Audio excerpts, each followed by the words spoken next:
Good morning, everyone. Good evening to those of you in other parts of the world. We are joining you here from the BHP offices in London, our two teams from Open Ownership and EITI.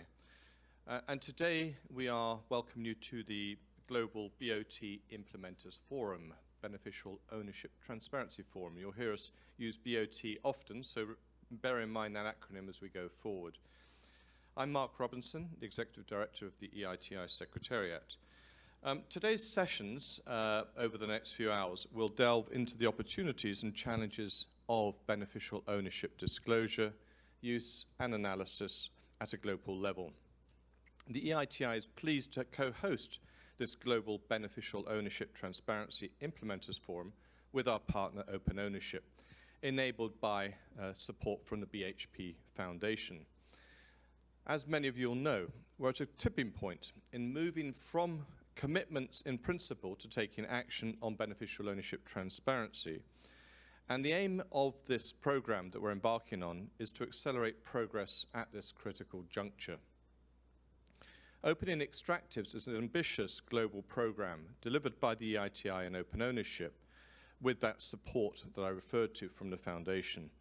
It aims to end the use of anonymous companies linked to corruption and mismanagement in the extractive sector. Closing this link for corruption can help boost the ability of the sector to contribute to wider sustainable development goals. This work is critically important because anonymous companies remain the major obstacle in the fight against money laundering and corruption. They enable corrupt and criminal actors, some of whom have close political connections, to hide behind chains of companies in multiple jurisdictions. Governments, citizens and companies increasingly want to bring the real owners of companies out into the open. This builds fair markets and helps businesses manage risk. It also helps mobilize effective taxation and tackle corruption. And multiple cases from the Panama Papers to the Laundering leaks have highlighted corruption risks posed by anonymous companies and the potential consequences of not taking decisive action against them. By reducing the scope for corruption, transparency on the beneficial owners of companies increases the chances that revenue from extractive projects will be used for development rather than enriching the few. Access to quality beneficial ownership information strengthens accountability by improving the governance of energy and mining revenues, supporting business and curtailing corruption and illicit financial flows. I am confident this unique partnership is a recipe for delivering a step change in natural resources governance. The project will seek to mobilize political and stakeholder engagement and build the technical capacity required to publish and use complex data. It has the potential to scale beyond the extractive sector and beyond the program's initial focus group of about 12 countries. We'll now move to watch a video which will help explain the initiative further, and that will start now. Natural resources belong to a country's citizens.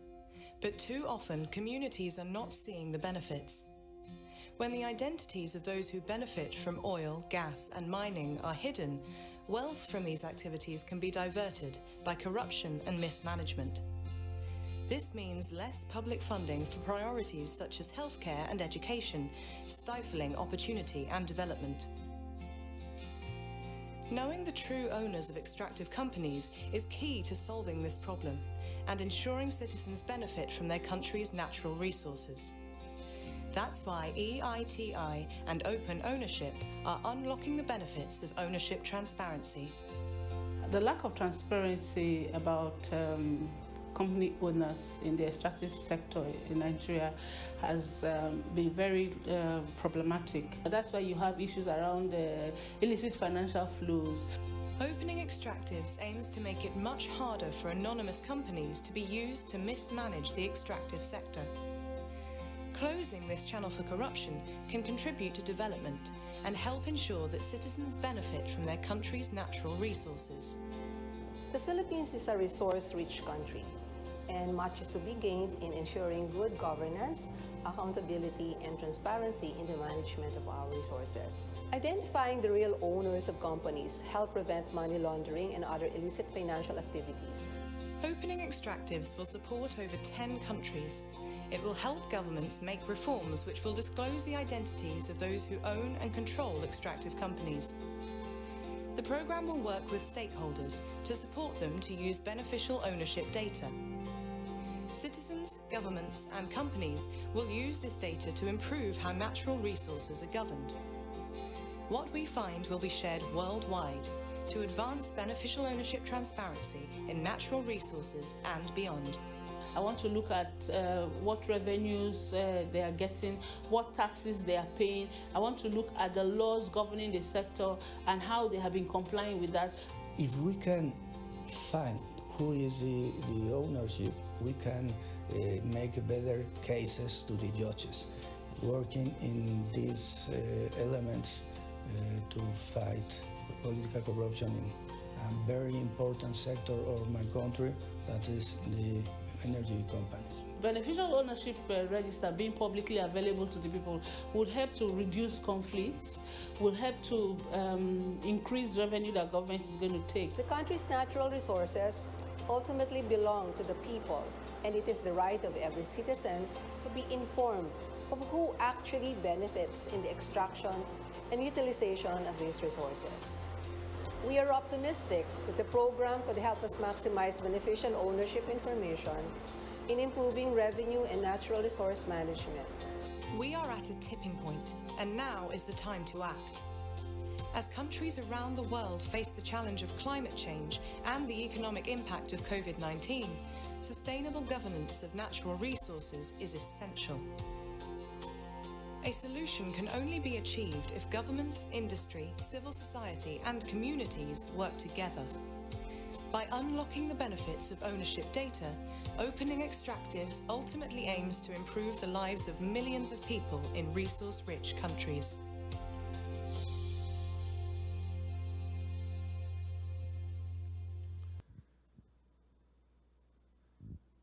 Well, I hope you enjoyed that video, which we believe shows very clearly what the purpose and rationale for this exciting program is. We're now going to have two perspectives from speakers who I'll introduce briefly, who are going to go into some background around the program to introduce you to it and give you a bit more of a feel for what we're trying to achieve. The first will be James Ensor, who's currently in Australia, appointed Chief Executive Officer of the BHP Foundation in January 2016.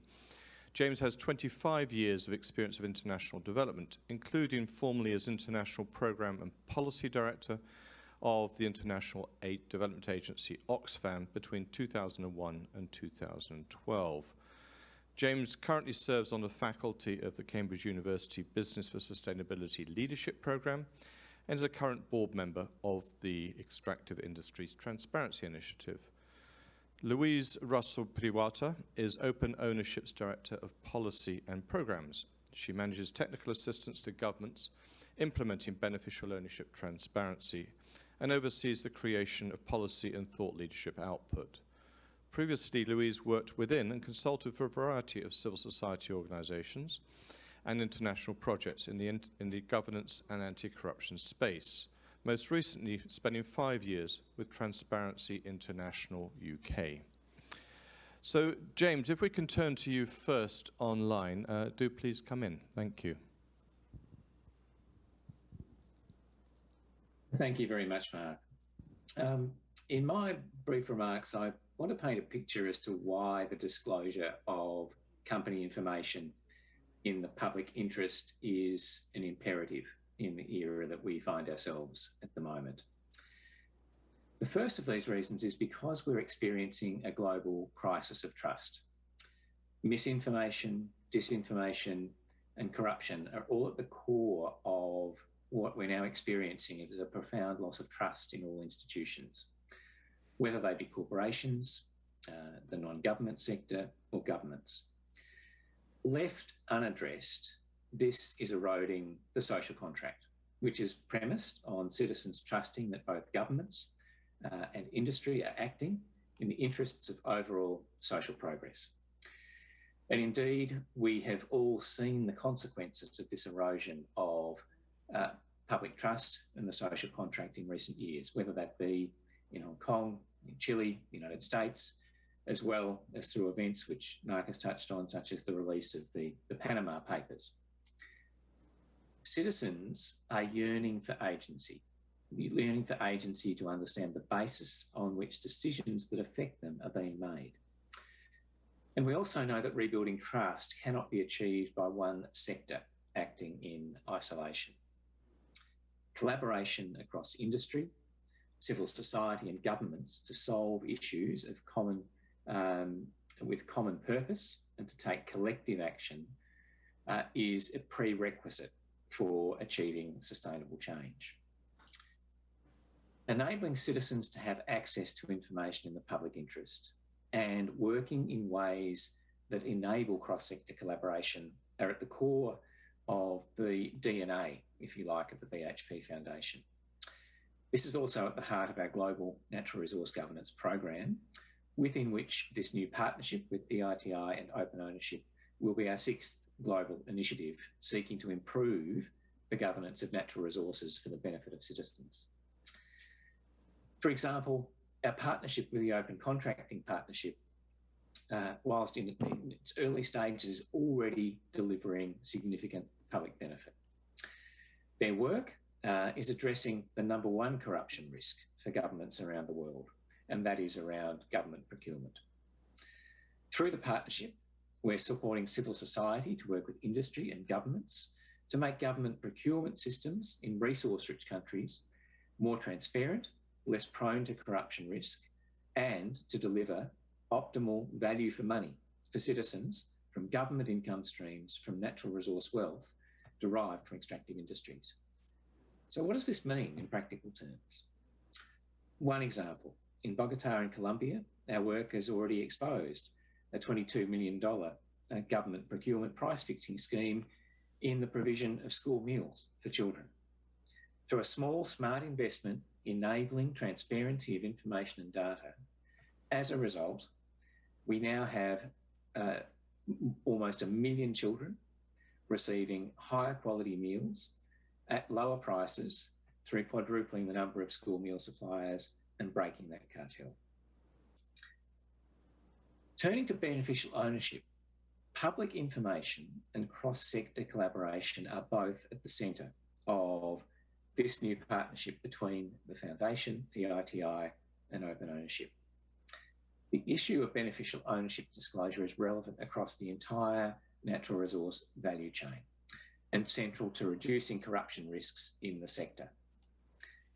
Hidden company ownership acts as a blindfold for responsible businesses because it obscures the identity of potential business partners or the beneficiaries of companies with whom they do business.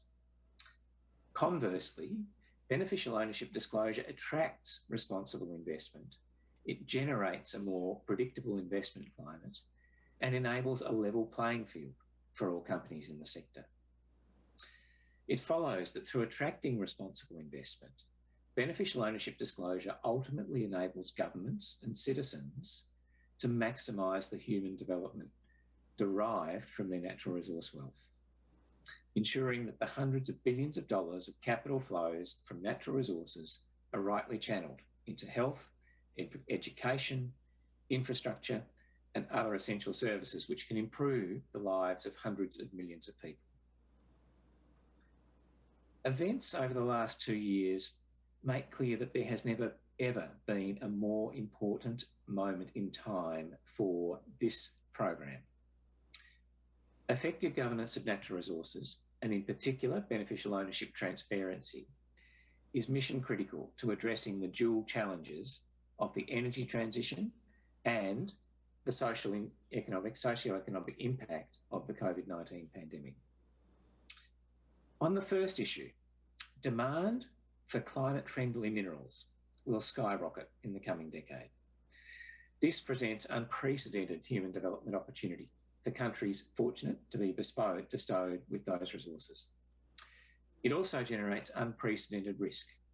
In the face of those with corrupt intent seeking to secure these resources with no public benefit through what has become their getaway vehicle of choice, concealment of the real owners of entities they create to bid for and secure those resources.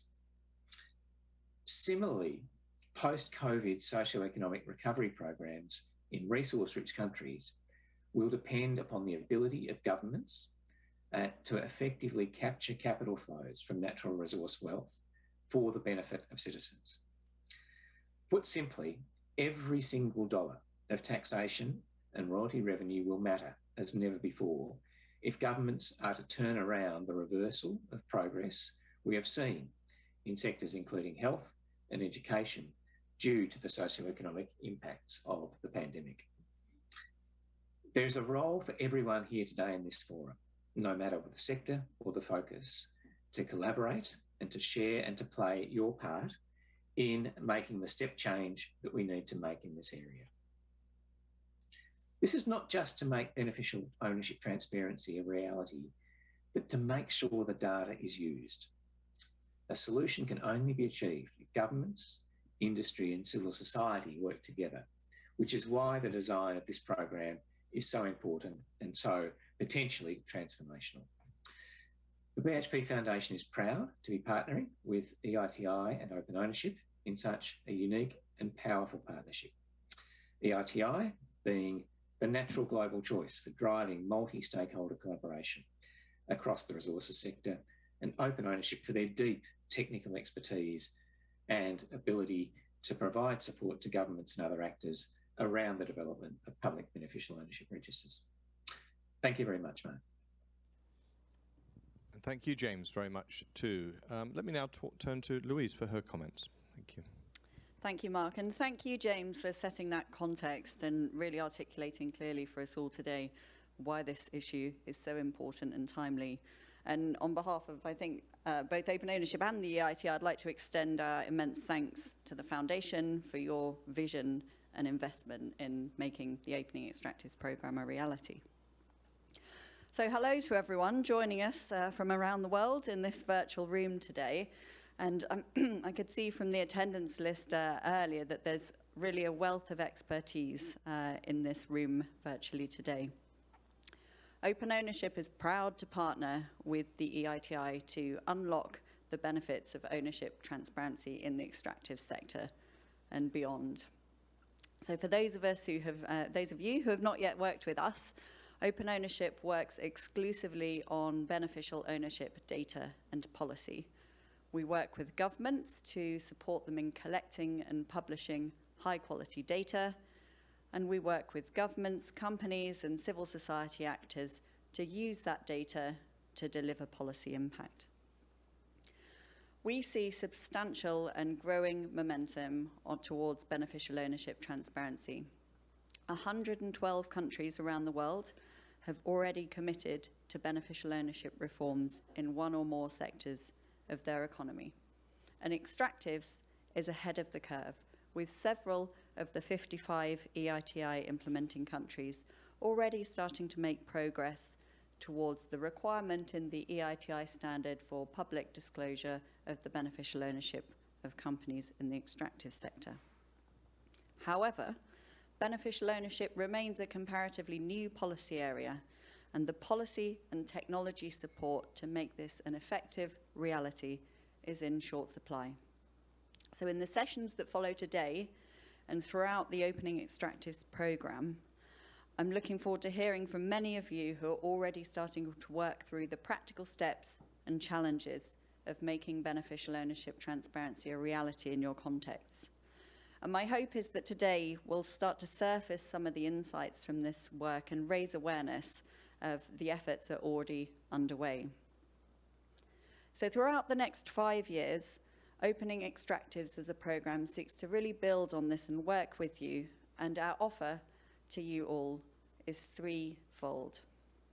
Firstly, we'll provide expertise and technical assistance to assist governments to implement effective beneficial ownership reforms in their particular country contexts. We'll also provide capacity building and technologies that allow people to make use of beneficial ownership data to drive policy impact. And thirdly, and importantly, will provide insights and evidence from this work to inform policy at both the national and global levels. And the sessions that we have outlined today reflect these three core strands in the Opening Extractives programme. So in practice, the programme will work in depth with around 12 countries and engage a broad group of partners nationally and internationally, well beyond this. 13 countries were shortlisted for in-depth assistance via a rigorous research process that several of you in this room today have participated in. And you can read the report, methodology and write-up of that on the Open Ownership and EITI websites. I'm really delighted to say that as of today, 9 governments have already confirmed their participation in the programme. They are in alphabetical order: Argentina, Ghana, Indonesia, Liberia, Mexico, Mongolia, Nigeria, the Philippines, and Zambia. And our commitment to you here today, both those of you in those countries and beyond, is that we'll work with you as partners in a collaborative and inclusive way to do whatever we can together to deliver on our shared ambition for beneficial ownership transparency. Open Ownership sees tremendous value in this collaborative approach, and I very much look forward to working with you all. Thank you.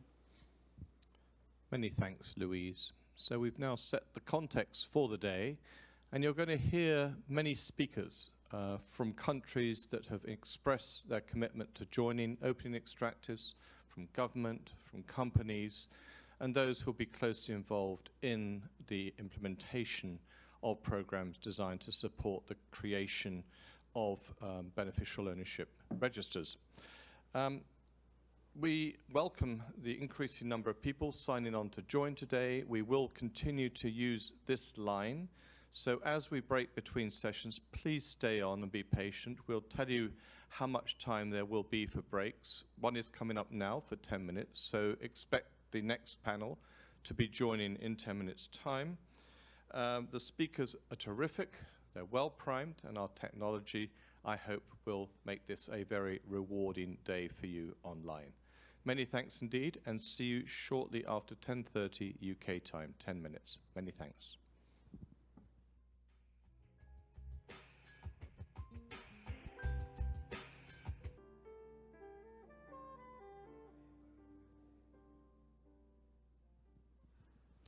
Good morning, good afternoon, good evening to everyone who's joined the second session of the Opening Extractives Global Beneficial Ownership Implementers Forum.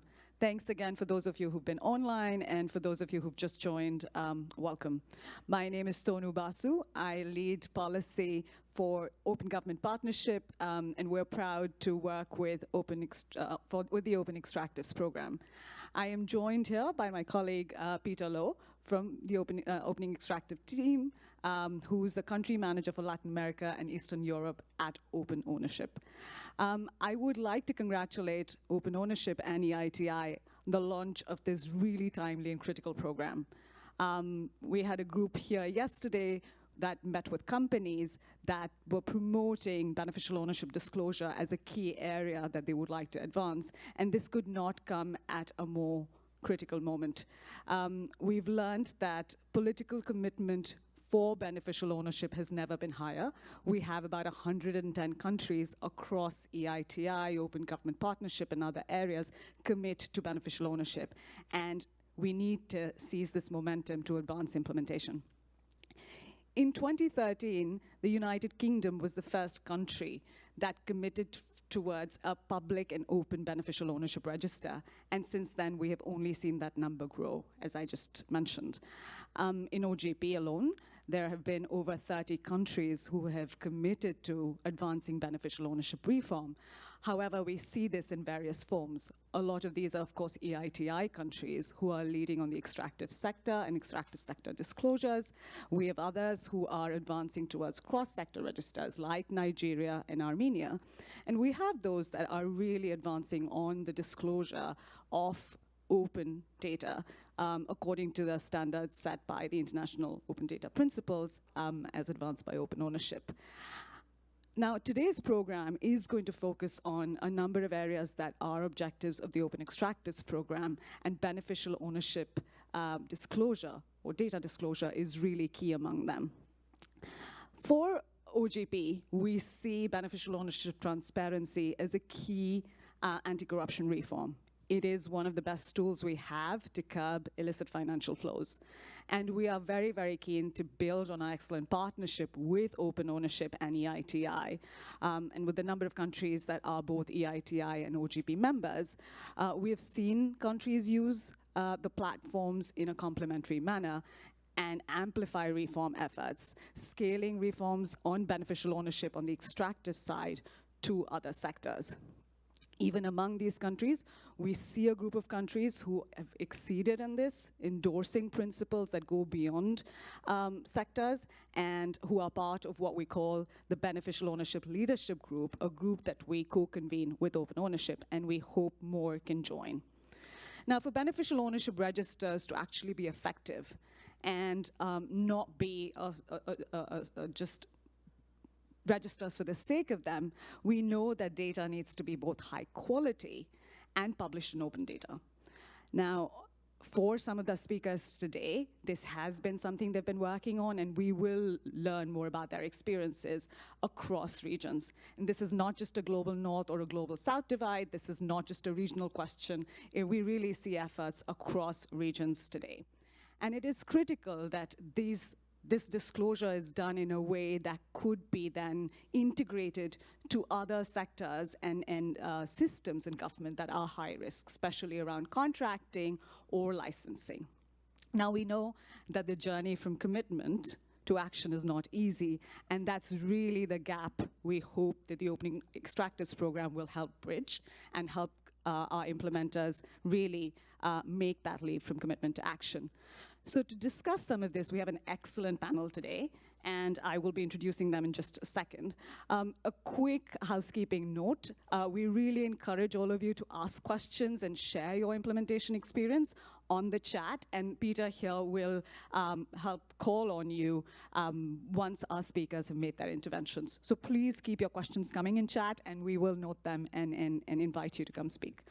So without further ado, I would like to invite our first speaker today, Attorney Alfonso Lanuza, who's the SEC Chief for Anti-Money Laundering in the Philippines. Attorney Lanuza Jr. is currently an Assistant Director of the Enforcement and Investor Protection Department of the Securities and Exchange Commission, or the SEC, of the Philippines, and head of the EIPD's Anti-Money Laundering Division. So Attorney Lanuza, thank you for joining us. Please do walk us through the Philippines' journey for beneficial ownership reform in the country. We know this is something you've started in the extractive sector and are making great progress towards. So please, over to you. Thank you very much. Good morning and good evening or good afternoon or good evening to everybody. On behalf of the Securities and Exchange Commission of the Philippines, we would like to thank Philippine EITI for inviting us to this event to share our experience regarding the development of beneficial ownership information transparency mechanisms in the Philippines. To start, the Philippine Securities and Exchange Commission started requiring the disclosure of beneficial ownership information by its registered domestic corporations back in 2018. This was done after it was pointed out that the Philippines lacked mechanisms to ensure that information on the beneficial ownership of a company could be determined in a timely manner.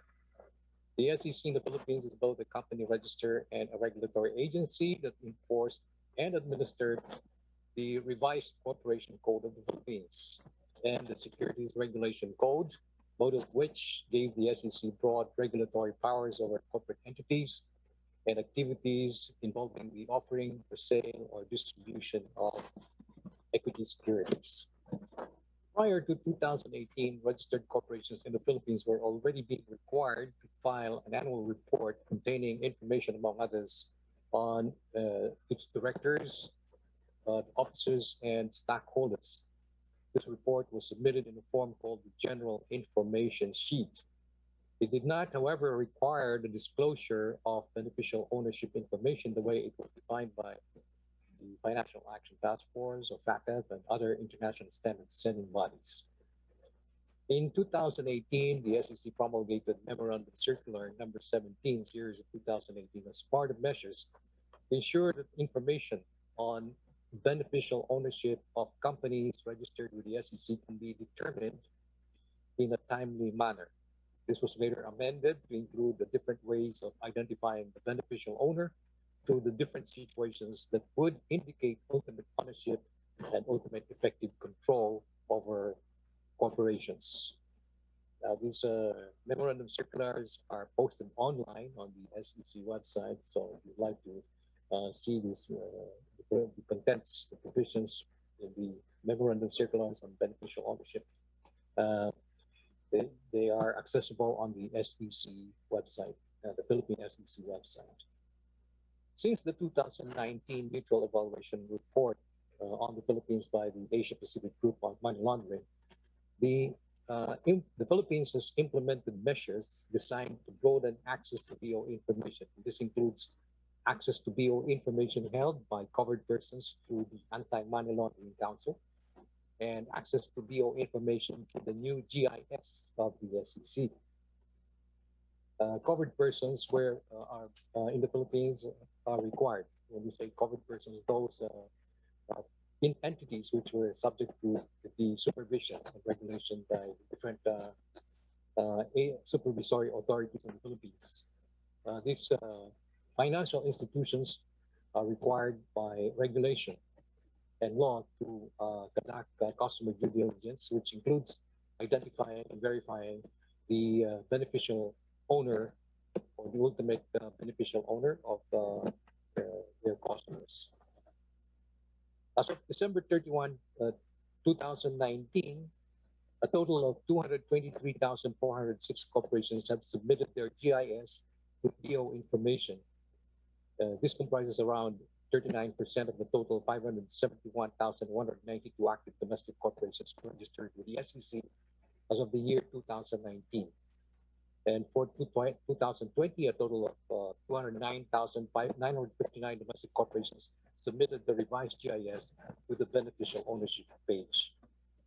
The SEC continues to monitor compliance and to review its progress in requiring the disclosure of beneficial ownership.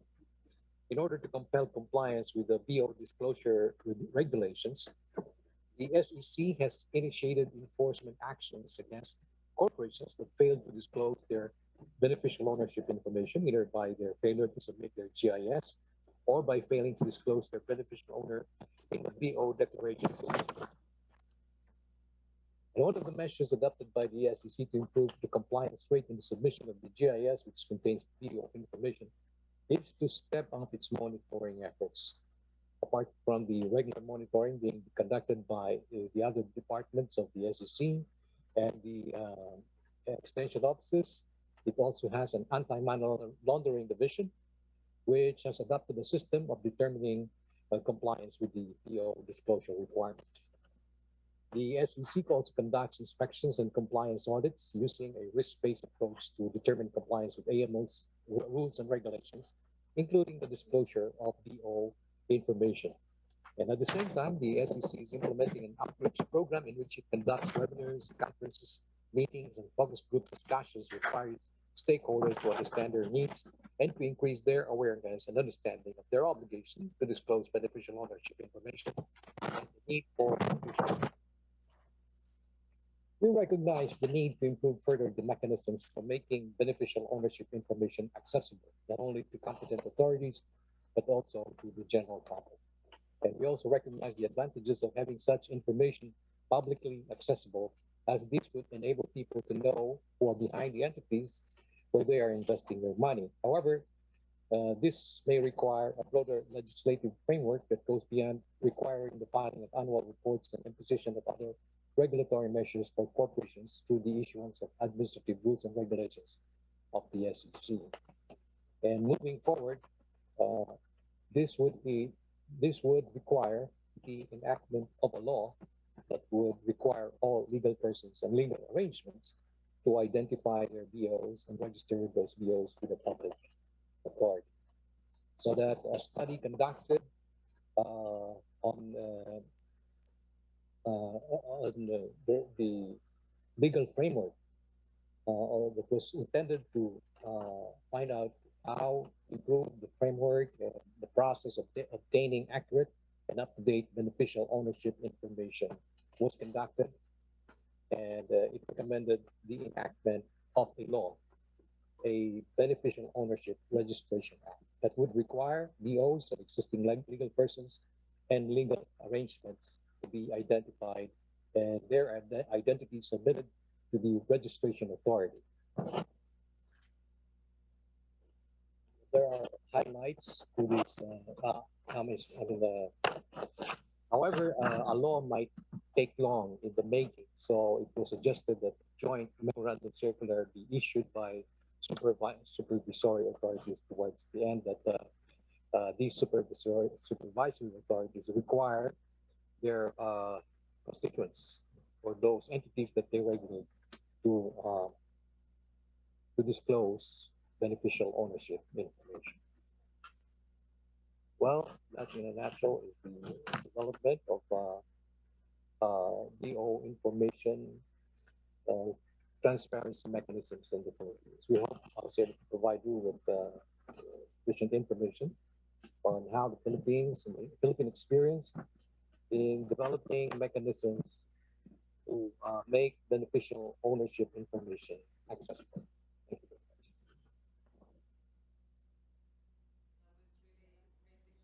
much. We really commend the leadership played by you and the leadership role played by you as well as the SEC. It was particularly great to hear that on how you've been doing focus group discussions and involving stakeholders to better understand their needs as you develop the register, but also in particular that you are noting the need for a publicly accessible register and steps that could be taken towards that, including the legislation you mentioned. So again, great to hear, and of course we'll come back to you for more. I'm sure there are several questions coming in for you, so please, for those of you listening in and watching, please do add your questions for Attorney Lanuza in the chat, and we'll come back to you. Staying in the same region, in Asia Pacific, we want to come to Indonesia, again, who have been working towards this, particularly both through their EITI work as well as their commitment under the Open Government Partnership.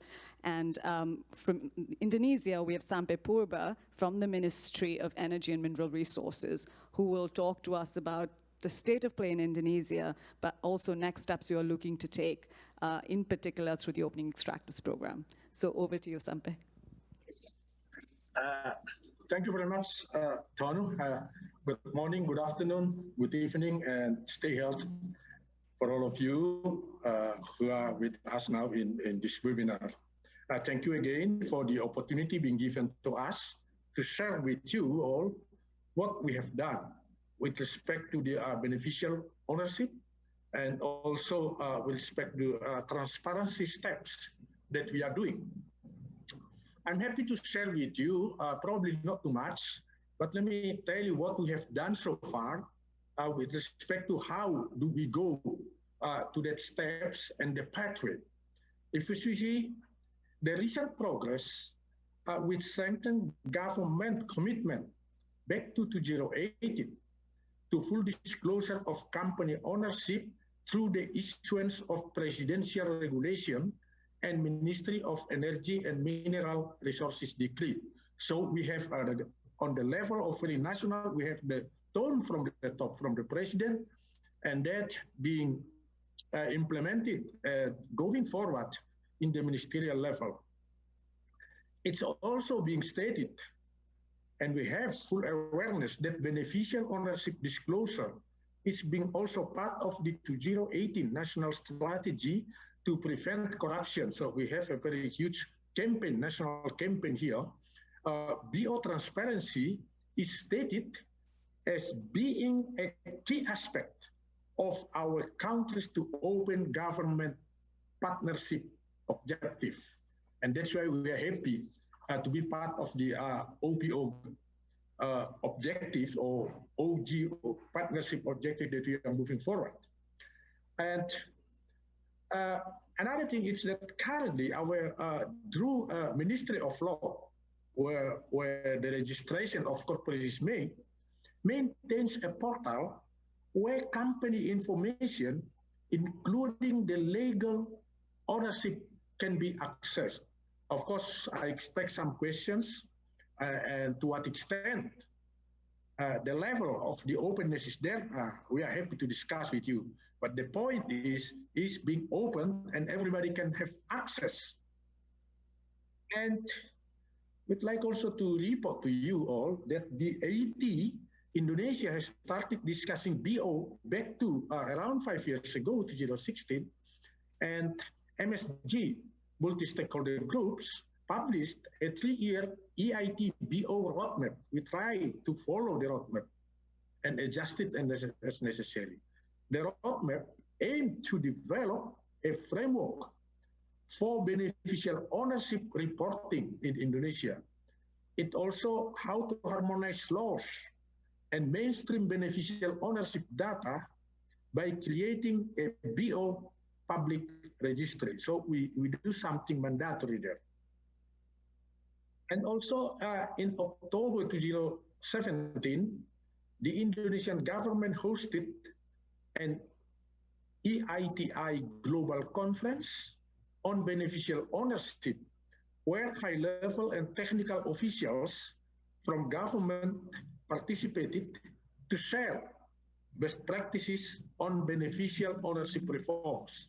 I would say to you all, it's not easy, but we do and we commit. That's the very main point, because you need to harmonize regulations, institutions, infrastructures, IT, data sharing, etc.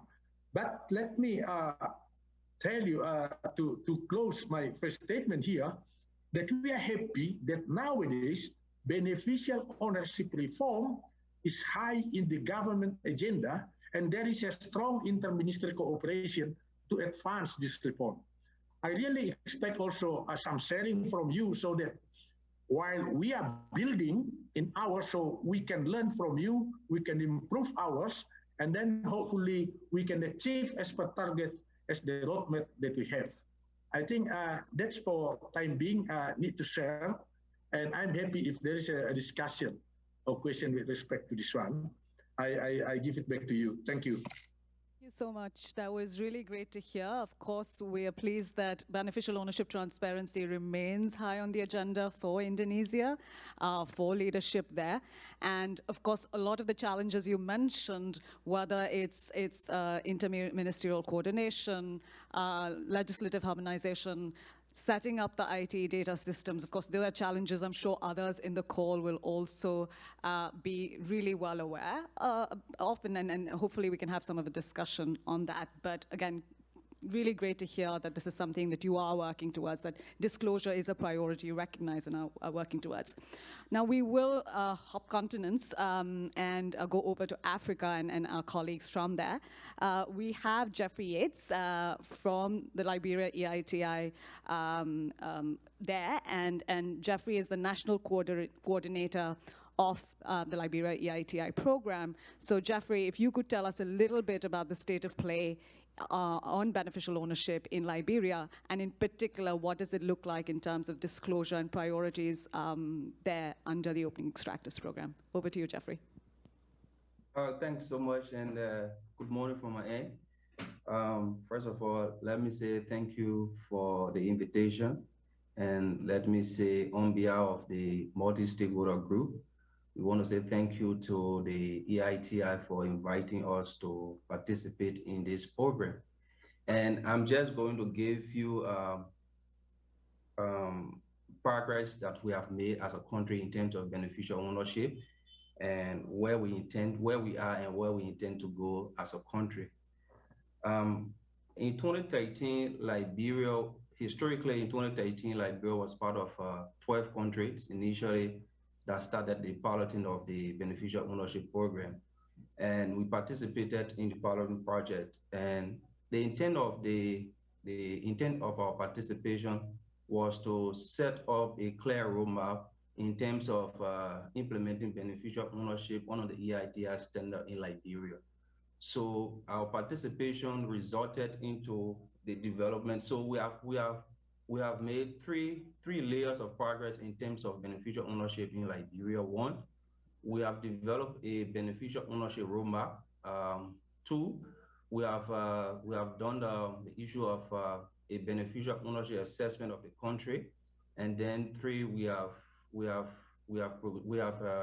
disclosed beneficial ownership information to a certain extent in our EITI reports. So in terms of the roadmap, the MSG set up a clear definition of beneficial ownership in the roadmap in terms of who should be a beneficial owner in terms of disclosure. So the MSG set up a clear definition of beneficial ownership in the roadmap. Also in the roadmap, the MSG also set up the individuals in terms of age limit of those that are supposed to report beneficial owner. I mean, it was clear that the MSG said that people that are above 18 should be considered beneficial owners. Then the intent of the roadmap was to identify situation was to identify barriers, and then set up clear recommendation on how to handle those barriers in terms of implementing beneficial ownership in Liberia. So we have the beneficial ownership roadmap that gave us the basis for the implementation of beneficial ownership program in Liberia. Then the next thing we did in Liberia, or the next thing we have done in Liberia, is to set up through the beneficial ownership assessment. That work was being sponsored by the international EITI. So they set up a consultant that came and did a comprehensive assessment of Liberia in terms of how we can implement beneficial ownership. So that report set up clear recommendations and challenges Liberia is facing. One of the things that we are faced with in Liberia in terms of implementing beneficial ownership is that we don't have a centralized law in terms of implementing beneficial ownership. So for example, EITI has its own definition of beneficial ownership. The Liberia Petroleum Regulatory Authority has its own definition of beneficial ownership. So going forward, the National Oil Company has its own definition of beneficial ownership. So when you look at it, we don't have a comprehensive or a centralized law that addresses the issue of beneficial ownership in Liberia. So the assessment report identified that as a challenge and recommended that for Liberia to make progress in terms of implementing beneficial ownership, there is a need for us to have a centralized law that will deal with the issue of collection of data and maintenance of beneficial ownership data. So that assessment report is very comprehensive. It's, like I said, it spells out the issue of the recommendation and the challenges facing Liberia in terms of beneficial ownership. Now, the next thing we have done in terms of beneficial ownership is that our 12th EITI report using the flexible reporting framework, that was the first time for us to disclose beneficial ownership information in our report, because we were going towards the issue of validation. So we needed to meet up with the EITI standards. So our 12th report, we sent out information to 89 companies to get beneficial ownership information so that we can disclose it on our website as we're going towards validation. So out of the 89 requests that we made, 49 companies submitted beneficial ownership information, and those information, we disclosed them into our 12th report. So our 12th report was just published last year. So we have information on beneficial ownership being disclosed in our 12th EITI report. Even our 13th EITI report, as we are speaking, the term of reference we are drawing up, it also requires that we will also sort for information on beneficial ownership so as to disclose it as we work towards the issue of the the registry. But before the creation of the registry, we want to also continue the issue of disclosing beneficial ownership information in our EITI report. So where we are now is we have created a working relationship with various stakeholders in implementing beneficial ownership. So for example, the Liberal Business Registry, the Financial Intelligence Unit, the Liberal Revenue Authority. We have a working group now, and we are working towards launching our own open extractive program in Liberia, hopefully on September 14. We are working with our country manager, Michael, so as to allow us to launch our program formally in Liberia on September 14. Now, we are looking at a situation where we are very tight with time in Liberia because we have the African Development Bank. They are willing to give us some 75,000 to purchase the software for the registry. However, that program ends in December. So we are working very tirelessly with our country manager and the rest of the open extractive team so as to ensure that the issue of manuals, training programs, the capacity building, the BO form development, all those things we are working together to ensure that we have them done between now and December so as to allow for us to purchase the software, because we don't want to purchase the software and have it placed. So we want to work together, make sure the capacity of the Liberal Business Registry enhanced in terms of collection, how to collect, how to manage beneficial ownership information. So we have a comprehensive work plan that was shared with me yesterday, and we will look at it and make input into it. And as soon as we approve that work plan, I'm sure that we'll get the ball rolling, and we are hopeful that between now and December, we can make significant progress in terms of our beneficial ownership registry, and in terms of the development of the manual and other training programs that will enhance the capacity of staff at the Liberal Business Registry. So I think so far so good. That is where we are as a country. Though we have a significant political commitment from the government in terms of the implementation of beneficial ownership. I think you received a letter from the Ministry of Finance committing Liberia's participation into this program, and our willingness as a country to fully participate into this program and ensure that the issue of the registry become a dream comes true for Liberia. So once again, I want to say thank you, and I stand back for questions. Thank you very much. Thank you, Jeffrey. That was a very comprehensive report back on the efforts you're making, and really commend you for the leadership and all the work that you're doing. Also note some of the challenges you raised, especially around the need to have a shared definition that is embedded in legislation. And again, similar to some of the other countries we've heard or know of, I think that's something we hope that the Opening Extractives program, as well as the political commitment towards that, is something that we can help move the needle on. We stay with Africa, and we're going to go over to Ghana now, to Jemima Oware from the Registrar General's Department. Jemima Oware is the Registrar General in Ghana, and who play a key role both in terms of the progress made on beneficial ownership, but also in there on that participation in the Opening Extractives program. Ghana has been a long-standing member also of the Open Government Partnership, and the action plan that they're co-creating right now, as we understand, beneficial ownership is also a key priority there. Jemima, I know I'm not sure if you're still on the road or not. Okay, so we're all set, and so Jemima, over to you. Looking forward to hearing more, and if you could keep to time, that would be great, and so we have some time for Q&A. Over to you. Thank you so much. On behalf of the department, I want to thank you immensely for giving Ghana the opportunity to make this presentation.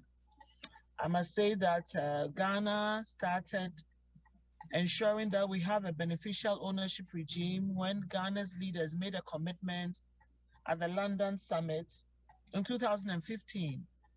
And so once we made that commitment, it was important for us to fulfill all the obligations, the international obligations that came along with it. And I'm talking of FATF, EITI, UNCAG, the Global Forum. They all came at us And there were other bodies as well. And they were speaking to us to ensure that we get government's commitments to this cause. And so immediately that happened, at that time, we were even amending the Companies Act, but we had to stop. We had to stop all that and ensure that we form committees at the highest levels, and I'm talking of at the political level, at the presidency, and we made sure that we complied with FATA's requirements. And so based on that, the first Companies Act, basically, we tried our best and just amended the Companies Act, that is which we have been using for the last 56 years. And when we did that, we left out quite a number of, international requirements. And so we made sure that we realized there was going to be a constraint. For instance, the definition of the beneficial owner, we didn't properly define it. And then the politically exposed persons, we left out the local politically exposed person. Those issues came up. And so we realized that we had to do something about it. And so based on that, we have now got a new Companies Act in place, Act 992. And this act incorporates all the international obligations, and it has been refined to confine and make sure that we are now in compliance with international specifications. As I'm saying, from October of 2020, we ensured that we put out a notice to all businesses that they were supposed to update us with information on their beneficial owners. We started with the extractive sector. And so with that, we were able to have an idea. Then we rolled it out to all companies. So from January 2021, we have a register now that has been updated electronically. So we have a central electronic register.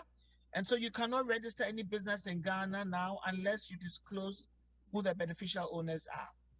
And we have also put out a notice. We gave a deadline to all businesses before October 2020 to update us with their BO information. We have developed forms, the different kinds of forms, we put it on the website, and so they are updating us with information on BO as I speak. The only issue now is we now need, and that's where you come in, EITI is supposed to be helping us to get improved quality data collection and then better access, especially with regards, we want to put in a robust verification process and procedure. It's very crucial to us now to ensure we have this quality data. And so we are hoping to get technical expertise from the consultants from EITI who have the rich experience to enable us get proper verification process in place. Our software, as I'm talking right now, the portal bit to enable us to get unhindered access to the BO data is now going to be deployed. So when you go to the portal now, you cannot get that data, but when you apply to our office, we're able to give you the data from our database. So the next step, before the end of this year, we're going to update the system to enable wherever you are in the world to access this beneficial ownership data. We are also building now capacity of our stakeholders to better understand BO and how they should disclose accurate data. And the CEOs are helping us to do this as well. And so we've had a lot of media publication and sensitization. We've had a lot of training workshops, different groups. We've had government institutions, CSOs, lawyers, accountants, auditors, company secretaries, media, just raising the awareness about the need of the new regime and the importance of disclosing BO data. And so we've done press releases, and now we've done a press release that by the end of this year, if your data has not been updated with BO, then we're going to kick in sanctions. And so now companies, yes, now they are filing. Normally in Ghana, they delay with these things. They'll wait till the very end, and then, you see them piling up in the office. But we put it out there that don't wait till that time when we now kick in sanctions. And so this is what currently we are doing. And so it's very important with BO for you to have sensitization. And we have inter-agency coordination with the key actors. And I'm talking of the competent authorities who are helping us to validate and verify this data. And so EITI have promised us once a new office is in place, they will help us to validate all this data properly. So this is basically where Ghana is. We are implementing it, and we'll be open up for more questions. Thank you. Thank you, Jemima, again, for your, for being a champion for the beneficial ownership agenda.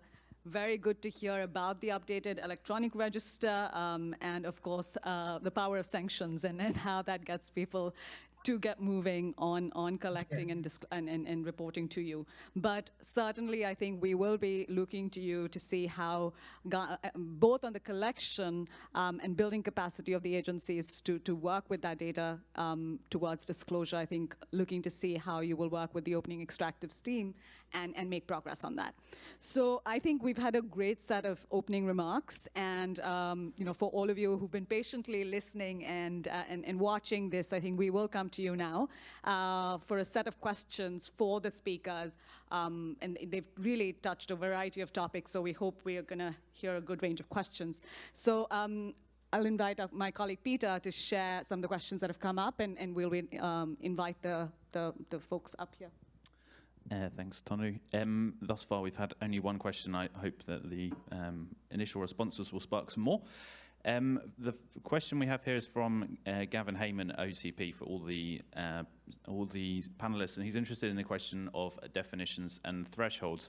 He says he'd love to hear what percentage of ownership threshold, if any, all of the panelists are working towards within their definition of significant control of beneficial ownership, and why they chose that level, if any.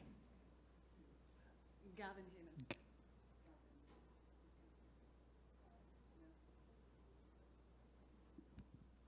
Heyman. Gavin Heyman from OCP. Do we have Gavin? You do. Hi, everyone. Good Hi, morning. Hi, sorry, you're beaming in virtually. The question's just been asked, and yeah, so it was about the percentage control that you are going to. So for beneficial ownership, I know there's an active debate. Would love to hear about where you decided, why you decided that. Great. Thanks, Gavin. Do we have any other questions? Sounds like we have a very quiet group today. There's a question come in from a colleague from Nigeria about where do we apply for disclosures of beneficial ownership in mining companies, especially in Nigeria? Would you like to speak and explain that a little more?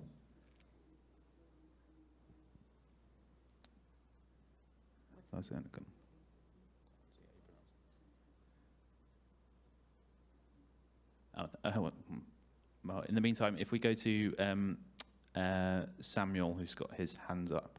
Samuel Becco, I believe.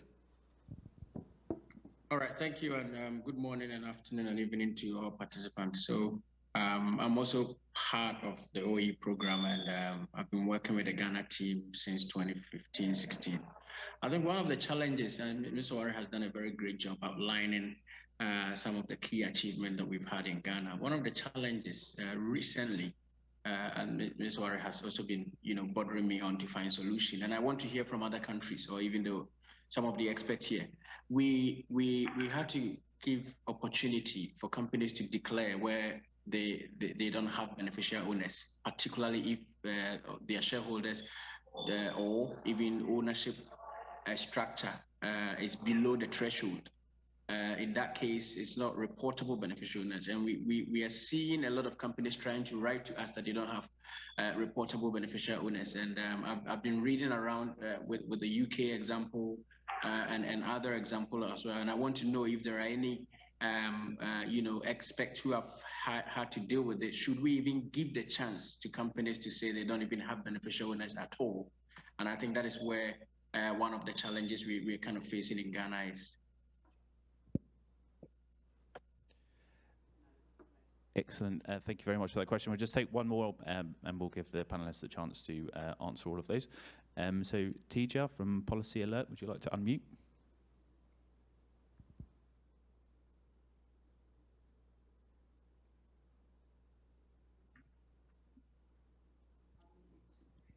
Yep. Yes.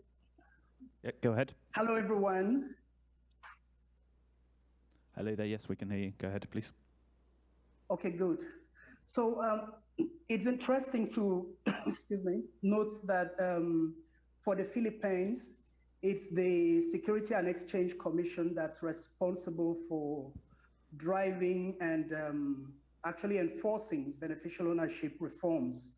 I'd like to know if there is any specific reason for this, why it is not the company registry, for instance, that is saddled with this responsibility, and if there is any particular advantage to that. Great. Thank you. So I think we'll go back to the panelists with this first set of questions. Maybe we start with the Philippines, since the last question was addressed to you, and then you can, we can take it from there. Attorney Lanuza. Yes, thank you. In the Philippines, the Securities and Exchange Commission has many hats, wears many hats. So it is not only a regulator of corporations, it is also a company register. So the SEC in the Philippines is tasked with enforcing and administering a variety of laws. As I mentioned earlier, it enforces and administers the Revised Corporation Code of the Philippines. The Revised Corporation Code of the Philippines is the law that regulates corporate entities in the Philippines, those applying for registration as corporations and those that perform or exercises the powers of corporations in the Philippines. And apart from regulating entities, we also have the Securities and Regulation Code, which empowers the SEC to administer or enforce measures relative to the public offering and issuance of securities.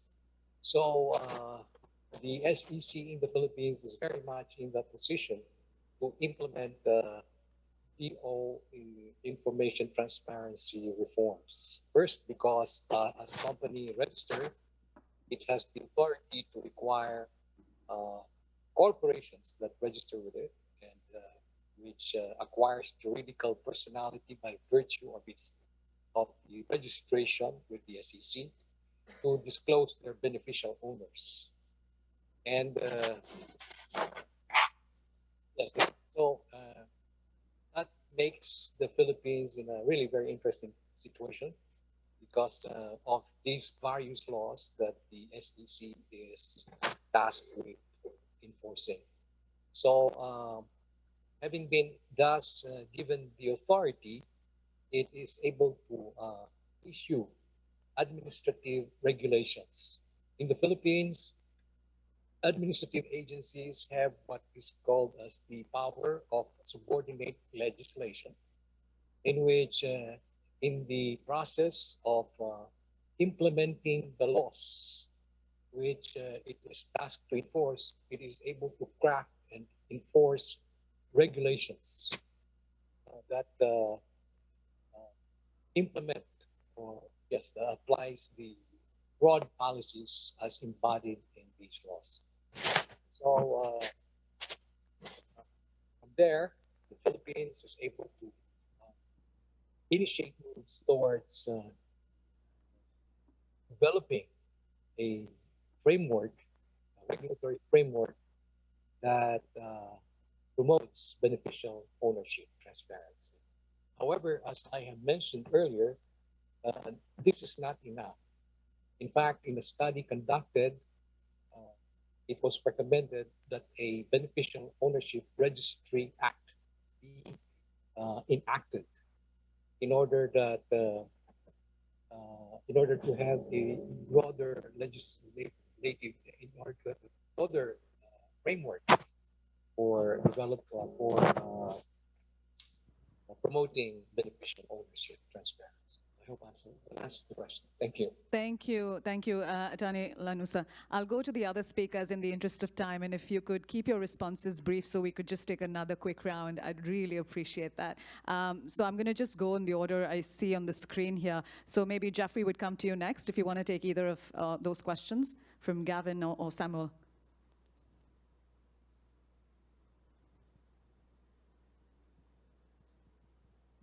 So thanks so much. I think if I'm not mistaken, someone was concerned about the issue of percentage share. Threshold. Yeah, I think from our perspective, you're not coming. Okay, so from our perspective, from Liberia, so under the beneficial ownership roadmap, like I said, in that roadmap, the MSG set up a clear definition of beneficial ownership. Also, what the MSG did in that roadmap was to set up a clear percentage of disclosure in terms of the various sectors. So in Liberia, we have full sector, we have the oil and gas, we have the mining sector, we have the agriculture, and we have the forestry sector.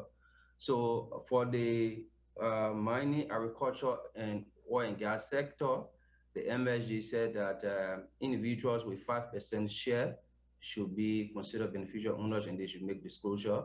And that for the forestry sector, when you have a percentage share of 10%, you should be considered beneficial owners and you should disclose. So that is just from the liberal side of it. I mean, this is not fixed. I mean, it varies from country to country, but from our side, that is how the MSG set up the percentage share in the beneficial ownership roadmap.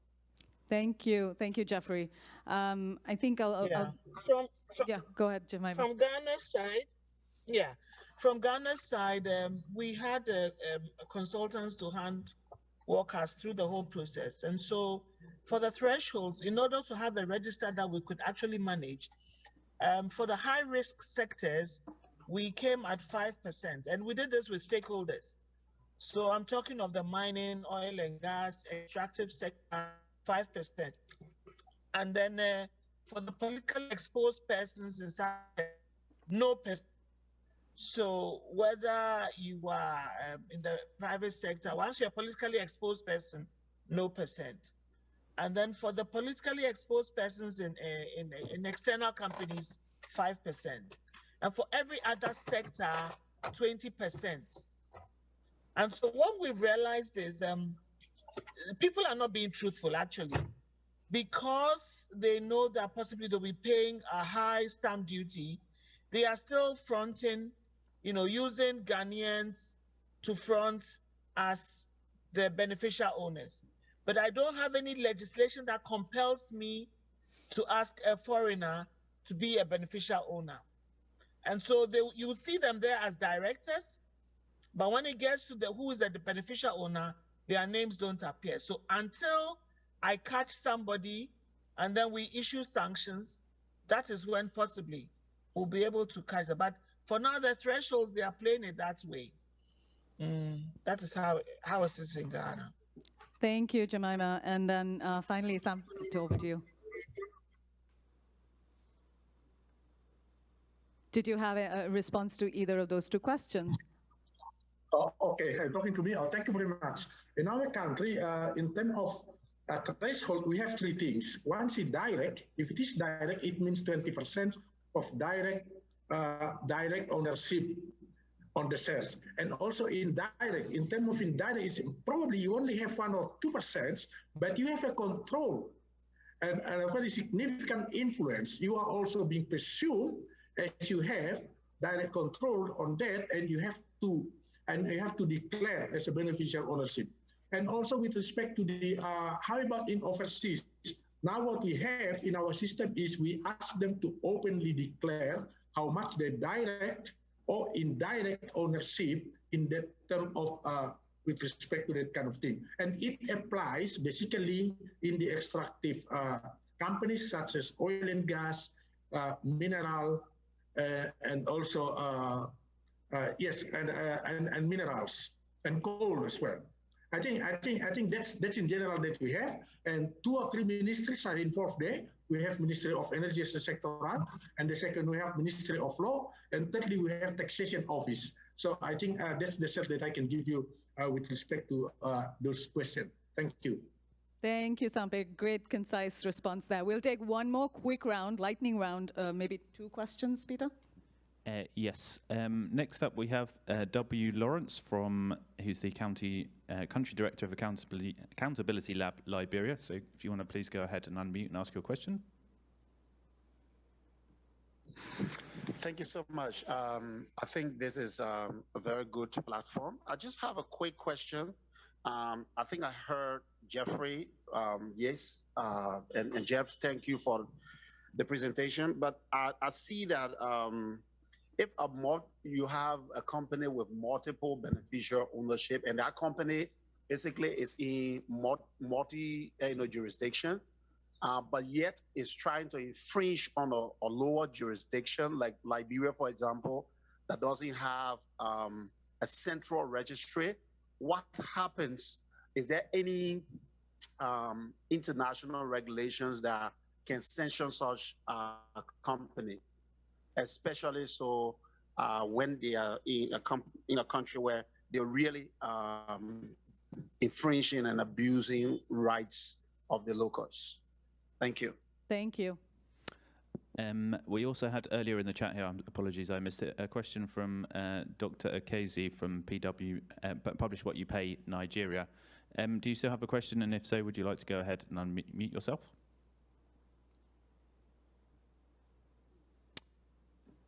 Okay, looks like he may no longer be with us. Oh, yeah, go ahead.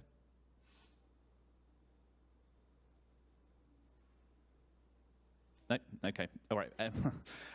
We will then go on to the next question, which is from Lizzie of the Nigerian Women Agro-Allied Farmers, who asks, mining also happens in agriculture. Examples are fishing, salt extraction, and others. Are we looking at the possibilities of prioritizing these areas of extractive activity? I presume that relates to beneficial ownership disclosure in those industries. If you'd like to kind of unmute and ask those, clarify, otherwise we'll go straight to the panelists for their responses.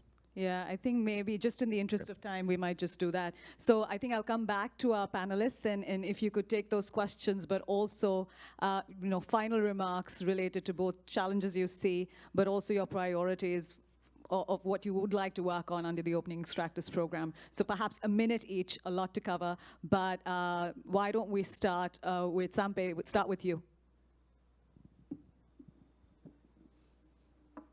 Thank you very much again. So with respect to the BO and transparency, I have some recommendations, and I think it's also good based on our experience. First, we need tone from the tops. Commitment from top leaders is very important. And secondly, we need campaign awareness to relevant and related stakeholders, ministry, authorities, civil society, press, corporations, and also issuance on harmonization and regulations and regulatory framework among institutions. It has to be harmonized. And one more very important thing is that we need the IT system integrity across and along with the system, and also cross data sharing base across the institution. And the very important is that we have tax identification number. That's the tools that we use whenever any corporation want to enroll or want to extension or permit or whatever with respect to the beneficial ownership that they have. And it's being mandatory under Ministry of Energy Decree number 243. And of course, we need national standard guidance where we expect also EIT, who has many resources, can help us on this so that we increase what we call our capability. Last but not least, my very last one is we have to put it by the relevant stakeholders. If we call beneficial ownership openness, we have to prove that it gives benefit to the owners so that it can open it to you in the voluntarily basis. I think that's all. Thank you very much. Critical final point. Glad you squeezed that in. Attorney Lanuza, one key takeaway, challenge or recommendation. One. Thank you. Yes, thank you. One of the highlights in the study made recommending the enactment of a beneficial ownership registry or the issuance of a joint memorandum circular from supervising authorities is that there should be a common numerical threshold for BO status. So at the moment, we have a threshold that is uniform for all corporations registered with the SEC, and that is 25%. However, the AMLC has fixed a lower standard of 20%. And these different thresholds are brought about by different situations contemplated by the regulations issued by both agencies. And there should also be a common indicia for determining ultimate effective control, regardless of legal ownership status, and a common consistent method of calculating indirect ownership through a chain of entities. The preferred method would be the majority stake test, with the multiplication method being a secondary test for when the majority stake test is not applicable, and a common guidance for dealing with concerted action, nominee shareholders, and ownership that entails different types of trusts and legal arrangements. For example, trusts owning all or portions of a corporation. Great. Thank you. Thank you. Over to you, Jemima. One key takeaway here, and I'd also request the panelists to perhaps use the chat to respond to some of the questions that came in. Jemima. Okay. Thank you so much. For Ghana, I think the critical first step is to engage and ensure political buy-in. And I must say that the government of Ghana was very supportive, such that we did a documentary using a lot of government officials before we even, put the register in place. And also, of course, financial resources. Once government political buy-in, you get the financial resources to implement it. And then collaboration with the relevant stakeholders, especially organizations like EITI and, DFID and all those people. For instance, we had somebody from DFID strengthening action against corruption program. They handheld us. It's very important, the hand-holding. And that is how come Ghana has come that far. And then, of course, implementing and making sure that you comply with all the international commitments and regulations. We have regulations that are guiding us to ensure that we are successful. Great. Thank you very much. Thank you. That was 5 in 1. That was fabulous. Jeffrey, you have the last word. Over to you.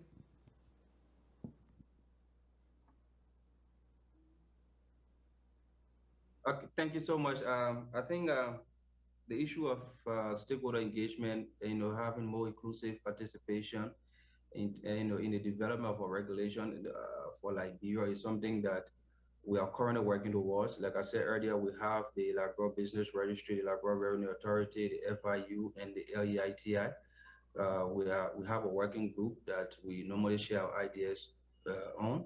So we look forward to a more inclusive, a more collaborative effort with Open Extractive and also with the EITI. And we are of the conviction that with the speed that we have started with, though we have a shorter time, but I'm sure before December from Liberia, we'll make some level of progress in terms of the development of our registry. So once again, I want to say thank you, and it was a pleasure having me on here. Thanks. Thank you again. Thank you to our speakers for that really rich discussion, for bringing out some really key ideas that will be taken forward in the next sessions. Please remain online. We have our third session will begin shortly.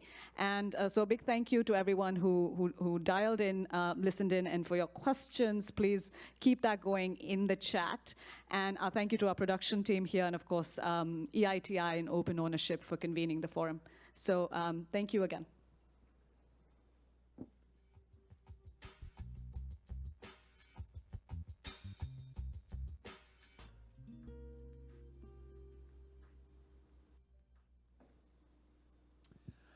Hello, everyone, and welcome to this next session of the Global Beneficial Ownership Transparency Implementers Forum. A very good morning, good afternoon, good evening, wherever you are. My name's Tom Townsend. I'm the Executive Director of Open Ownership. Alongside EITI, we're leading the Opening Extractives program, and I'm delighted. I'm joined by Ines from EITI. Ines is going to be helping to manage this session and make sure that we come to all of your questions, and I hope there's a lot of them. We've got a really, really good panel for you this afternoon here in London, or just this morning, in fact. Before we come to that, though, I just want to give you a bit of a sense of what we're here to discuss. You've heard this morning already about some of the really, really practical work that's already begun under this program. But there's a bigger story here. Opening Extractives is, of course, about transforming beneficial ownership transparency within the extractive sector. But of course, it also can play a key role in accelerating wider reforms across economies and across the globe. So what I want to focus on today with our fantastic speakers is that story. How is the work that we are doing under opening extractives that has been done in so many of the countries within the EITI today? How are we going to take all of that and ensure that we leverage it to really push for this global norm, a standard of beneficial ownership transparency around the world? So to talk to us about that, I'm delighted that we're joined by two people who are really leading the work to deliver reform on beneficial ownership in their countries. And also delighted to be joined by Myra Martini from Transparency International, who I think it's safe to say really is one of the global experts on this issue. So let me introduce the panel to you. And for the sake of time, and panelists, I hope you're okay with this. I'm going to do your introductions for you, and please do sort of add on anything if I've missed it. So first up is a great friend of open ownership and of the EITI, Mr. Abu Bakar, the Chief Executive of the Nigerian Corporate Affairs Commission. He's been in that role since January of 2020. And prior to this, was the Director in charge of Compliance and Litigation at the Corporate Affairs Commission. Mr. Abu Bakar is driving the work to deliver reform in Nigeria, and I'm really excited to hear about progress there. We were delighted to have been joined yesterday by your Minister of State to talk about some of the work that's happening there and some of the really exciting developments that are happening in Nigeria. Our second speaker this morning is Annie Verderesian. Annie, again, a great friend of open ownership and has been leading the charge in Armenia. Annie has worked as an expert at the Center for Legislation Development and Legal Research in the Ministry of Justice in Armenia, and really has, I think it's fair to say, led the charge on developing new legislation in Armenia to ensure that beneficial ownership disclosure requirements happen in the extractive sector, and looking further afield as well to the wider economy in future. I've already mentioned her. Our last panelist, but by no means least, is Myra Martini. She's a research and policy expert on corrupt money flows at Transparency International Secretariat in Berlin. I should also say as well, Myra sits on our steering group for open ownership. So is a great friend of ours and a leading light really in all the work that's been happening to drive this change globally. So without further ado, I want to hear from our speakers, and we're going to go in that order. So Abu Bakar, if you're there and on the line, I want to come to you first to give us an update on where things are at in Nigeria and your work, and where things are heading next. So over to you. Thank you so much, Tom, and other distinguished speakers, Louise, and all the panelists. Good morning, still morning in Nigeria. I don't know in your own axis. The CSC, the Corporate Affairs Commission in Nigeria, is the implementing agency for beneficial ownership disclosure in the country. Until last year, we didn't have an enabling legal framework for mandatory disclosure of beneficial owners of companies. The provisions we had in the All Companies Act was dated back to 1990. The concern at that time was mainly on companies' control, surreptitious ownership of companies. It was limited to public companies. The concern was not about money laundering, was not about terrorism financing, was not about anti-corruption as at that time. In 2020, a new Companies and Allied Matters Act was passed by the National Assembly, our parliament, and the bill was assented to by our president in August last year. The bill, the provisions on beneficial ownership is modeled after the UK system of persons with significant control, but with a lower disclosure threshold of 5% as opposed to 25% in the UK. The law requires that if anybody controls up to 25%, at least 25% of the shares, 5% of the shares or 5% of the voting rights, or if by virtue of your position within or outside the company, you control the appointment of majority of the directors of the company, or you exact any form of influence or control over the way and manner the company is being managed, then you must disclose your status. Immediately, you qualify as such. You have to give the information to the company within 7 days, and the company has a window of 30 days within which to file this information with the Corporate Affairs Commission. The law also requires the Corporate Affairs Commission to publish this information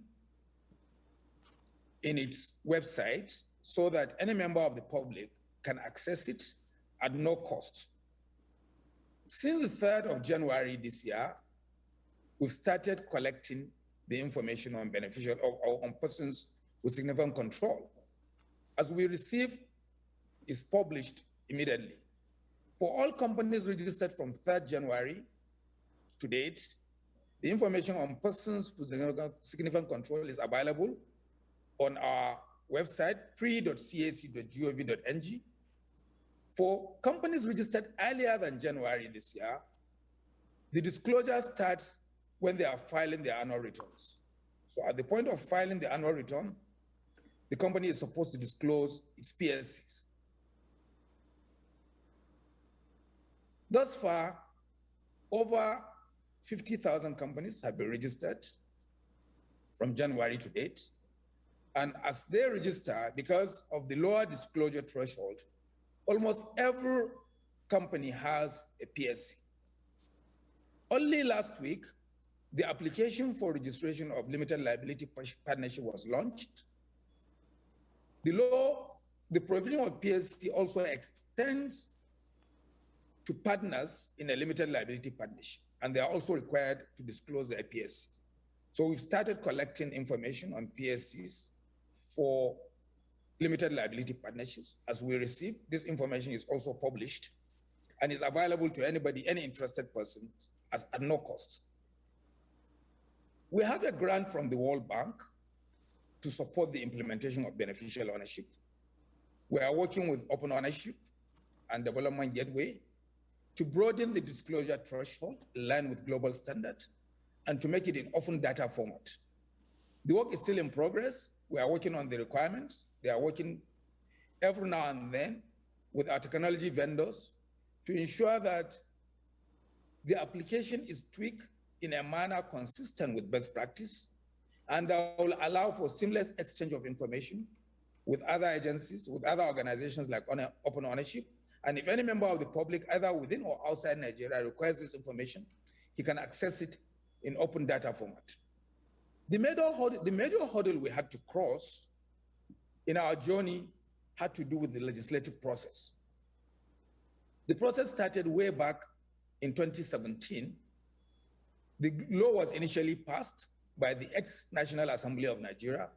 Unfortunately, there were provisions, not on BO, not on beneficial ownership, was persons with significant control, but there are other provisions that pertain specifically to companies limited by guarantee that was not found acceptable by other government organizations. And we had to go back to Parliament to amend those provisions. The process, we had to start the process all over again. And that was done within 1 year before the bill was finally passed and assented to by our president. So this is where we are. As I have said, the collection of information has started. We have started publishing, but as I've also said, the information is available on our website. You can see the PSCs at no cost. This is one of the few information that is available at no cost. Other information that is available on every entity registered in Nigeria has to do with the name, the date of registration, the registration number, and the information on persons with significant control. The arrangement in Nigeria is, before the implementation of PSC with the Corporate Affairs Commission, the Nigerian Extractive Industry Transparency Initiative, in line with our commitment under the EITI agreement, had already started collecting information on the extractive sector since the beginning of last year. The plan is, by the time we have a national register that is all-encompassing, we may not need to maintain a sectoral register. So our hope is by the time we are done with the work we are doing with open ownership and development gateway, and we have a national register, because it covers all categories of companies. It's not limited to the extractive sector. Every company registered in Nigeria, once you have the required threshold for voting right or share ownership, you must disclose. By the time we have that register, we may not need to maintain a separate register for the extractive sector. So this is where we are so far in Nigeria, and I must thank the open ownership for all the support, the technical support, and I must also thank the EITI because they have been supporting us too. I have mentioned this before. I was privileged to attend the regional conference in Dakar, Senegal in 2019 on the sponsorship of EITI. There have been several sponsorships from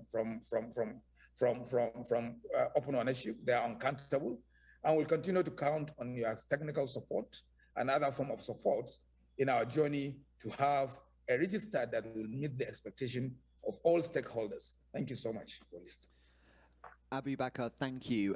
We're going to work through each of our speakers, and then we'll open up the floor for questions. So do keep that in mind and keep adding them to the chat, and Ines will be keeping an eye out for them. Annie, really keen to come to you now if you're there and available.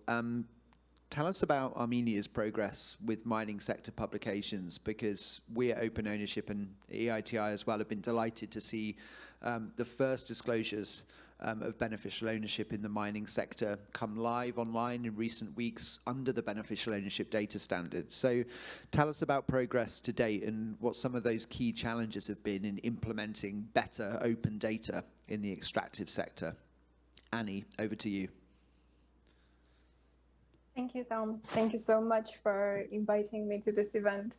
And let me share with you Armenia's experience with beneficial ownership disclosure, first in the mining sector, and how we worked based on the feedback we received from that experience, and we're progressing towards a sector-wide disclosure requirements. So going a bit back, starting from 2019, due to EITI efforts in Armenia, a new beneficial ownership disclosure requirements were introduced to Armenian legislation. And at the beginning of 2020, we started receiving first declarations from mining sector companies.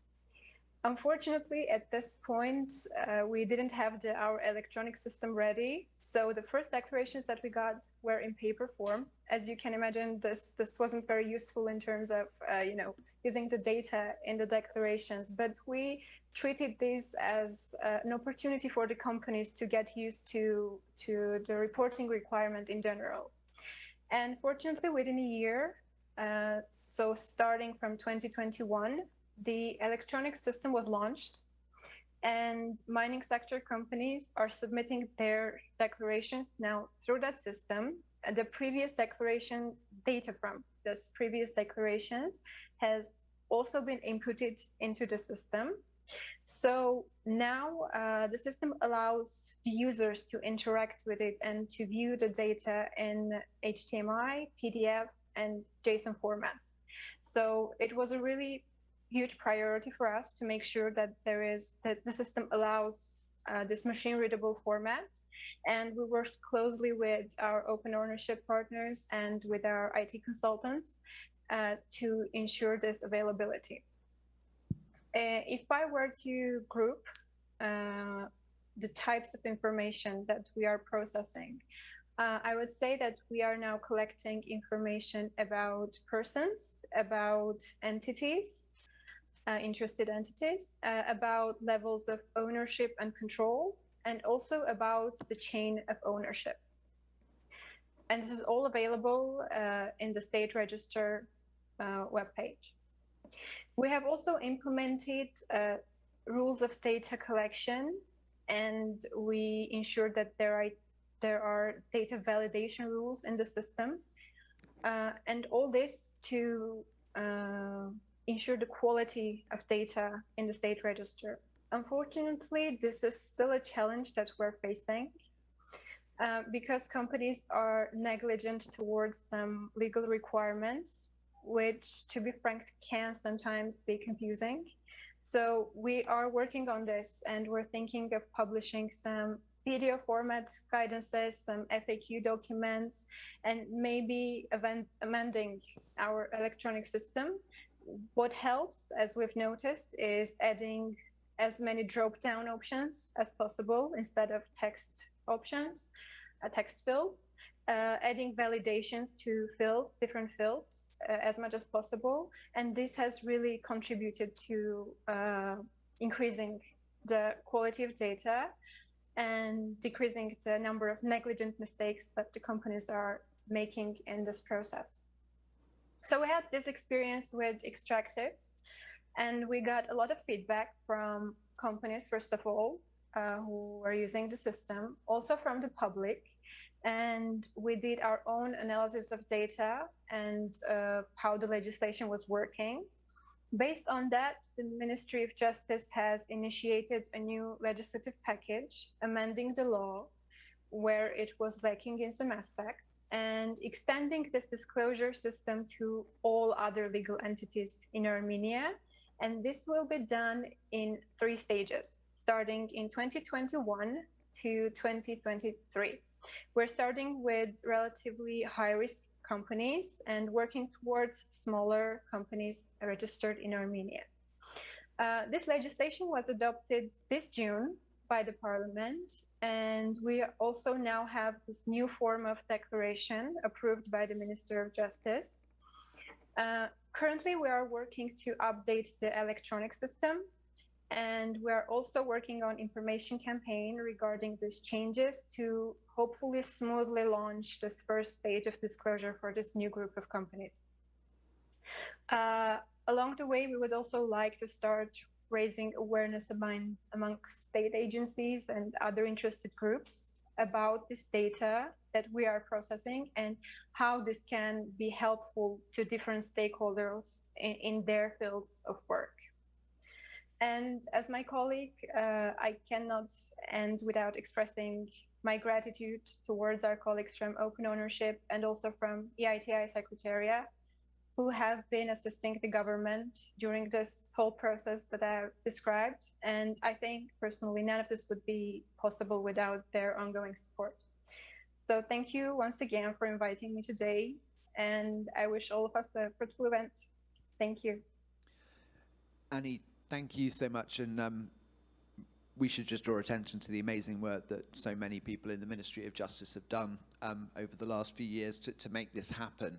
And it's so exciting to see the progress now. I'm going to come back to you with a question a little later on, Annie, on sort of how this process of delivering disclosure with the extractive sector, learning as you go about the sort of challenges that people are facing when they come to disclose and how you solve for them, how that's going to be useful to you in the Ministry of Justice and the government of Armenia as you roll out disclosure across the wider economy. So I'm going to return to you with that question a bit later on. But before we do that, I want to come to Myra Martini from Transparency International. As I said in our introductions, Myra is one of the foremost global experts on beneficial ownership around the world, and we're delighted you've been able to join us. The question I have for you, Myra, and take this in any direction that you would like, is what do you think the biggest obstacle is to delivering ubiquitous beneficial ownership transparency globally and across as many sectors as possible? So Myra, over to you. Thank you so much, Tom, and thanks for the invitation. Very, very pleased to be here. It was really interesting already to hear from colleagues in Nigeria and Armenia, and congratulations to Open Ownership and EITI on the launch of this very interesting initiative. So it's not an easy question. I think there are many obstacles, but I think I would highlight 3 main obstacles for effective beneficial ownership transparency globally. And I think we have seen with our work in the last 10 or 15 years that we have been working on this topic that really effective change will only be possible when we have a significant number of countries that have implemented measures to make beneficial ownership transparency available. Now we have seen that cross-border case really show that it's not going to be enough to have 2 handfuls of countries. We really need here a global level playing field. So I would say that the number one obstacle is really related to the steps that are taken by different jurisdictions to achieve beneficial ownership transparency. So there is no doubt that in the last year, beneficial ownership transparency has been recognized as a key tool, let's say, to fight corruption and also other crimes. In many countries and many international organizations, such as the G20, the G7, have making broad statements in that direction, also the importance of beneficial ownership transparency. But what we have is still very limited action and very specific commitments on what countries need to do to ensure that beneficial ownership information is de facto available. And I want to use one concrete example, that is the Financial Action Task Force, which is the global anti-money laundering standard setter. So currently more than 200 jurisdictions have committed to implement the FATF recommendations. And if they fail to do, while there isn't really teas, they can be blacklisted, let's say, which puts them in a very difficult position to access the international financial market. So countries do take seriously what they committed under the FATF recommendations. And the current recommendations, while they require countries to ensure competent authorities have access to beneficial ownership information in a timely manner, they don't these recommendations don't specify how this access should be guaranteed. And as a consequence, the research by TI a couple of years ago showed that in the great majority of countries, beneficial ownership information collected by banks and by other professionals such as lawyers or accountants or real estate agents, for example, is the only source of information available. So the problem is that when this is the case, authorities really report significant challenge to access BO data in a timely manner, and let's not even talk about the quality of the data that they have access to. And this is particularly problematic when we're talking about cross-border corruption, cross-border crime, and so on. On the other hand, our research also shows that in countries with beneficial ownership registers, authorities are more likely to have access to the needed information in a timely manner. And when those registers are publicly available, and even better if they are in open data and so on, as the colleague from Nigeria was just highlighting, the access is also guaranteed to foreign competent authorities, journalists, civil society, and business, which help also with the quality of the data. So this year, we finally have seen a growing consensus among the international community that having a beneficial ownership register really matters to ensure beneficial ownership transparency. So we shouldn't be talking about beneficial ownership transparency more broadly, but really what needs to be in place to ensure that happens. The UN FACTI panel called for a new global standard that requires all countries to create a central register, for example. The G7 and more recently the UN Special Session Against Corruption, the UNGAS, which took place in June, also recognized the importance of beneficial ownership registers to effectively tackle crime. And the Financial Action Task Force, the international body I just mentioned, is currently reviewing its beneficial ownership recommendations. And we have been saying that a meaningful review will only be one where beneficial ownership registers become a requirement. And this can really change the global landscape. Particularly because if this is a requirement under the global standards, it means that key financial centers, which have resisted change across these years, will have to implement reforms. And jurisdictions then will have to be assessed against the same measure, and more emphasis will be put on the quality of the registers, which will lead me to my second obstacle. And the second obstacle we have seen relates a lot to the quality of the information in registers. So we have in countries that have already taken that step and have now in place central beneficial ownership registers, the challenge to ensure a good and transparent framework has to do with whether the information is adequate, whether the information is accurate and up to date. So here issues like having a very good and comprehensive beneficial ownership definition, and we heard our colleaague from Nigeria talking about the threshold, which is a really important debate, that we don't take this 25% threshold as a rule of thumb, but really consider the risks of the legal entities operating in that country.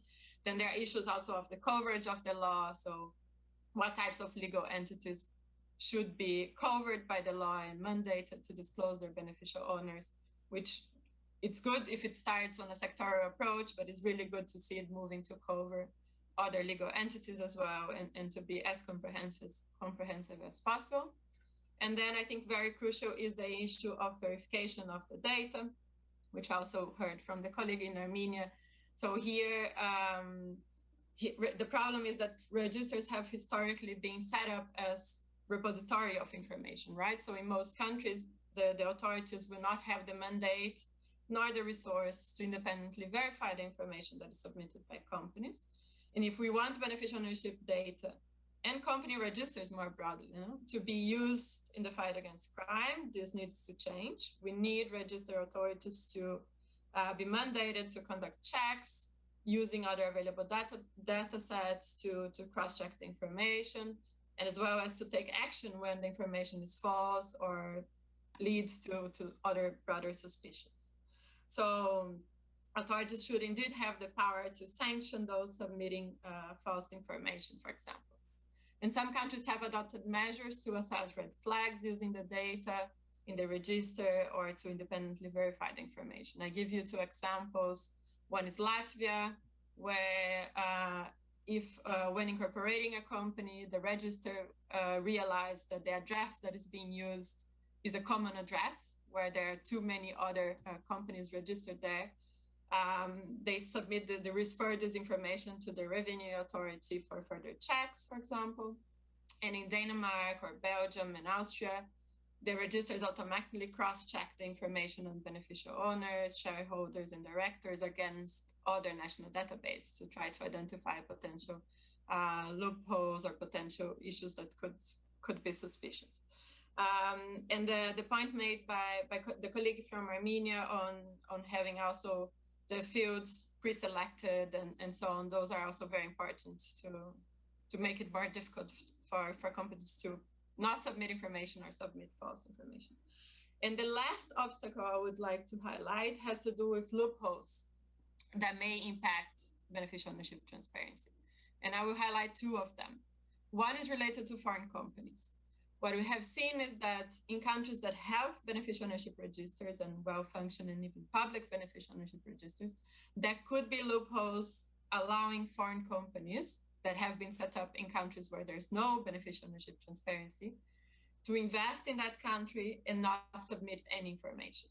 So let's take the UK or now the US, where we'll have a similar case. So a corrupt individual or a criminal can set up an anonymous company in a country where there's no BO disclosure and then go to the UK or go to the US and purchase a property without having to disclose the BO to authorities. So that's also an important loophole that countries should seek to close to ensure they have a good beneficial ownership transparency framework. And the other one has to do with bearer shares. For those of you who don't know what bearer shares are, so they're simply company shares that exist in a certificate form. So whoever has actually the physical possession of the paper is the owner of a company. So transferring these shares, the certificate only needs to change hands, right? There is no need for any sort of registration. And as you can imagine, pose serious challenge for financial crime investigations. So if a country has a good beneficial ownership register, but still allows untraceable bearer shares, this could be a significant loophole and countries should seek to close them. I think the good news is that many of these obstacles I was talking about now are currently being discussed by the international community, and we do have a critical moment now to try to address many of those. So as part of the FATF review I just mentioned, those are issues that are being considered by the FATF members. And at the EU level, there is also a new anti-money laundering package that has been proposed by the European Commission last July which includes many measures to improve, that would improve beneficial ownership transparency and close those loopholes or ensure more effective registers, for example.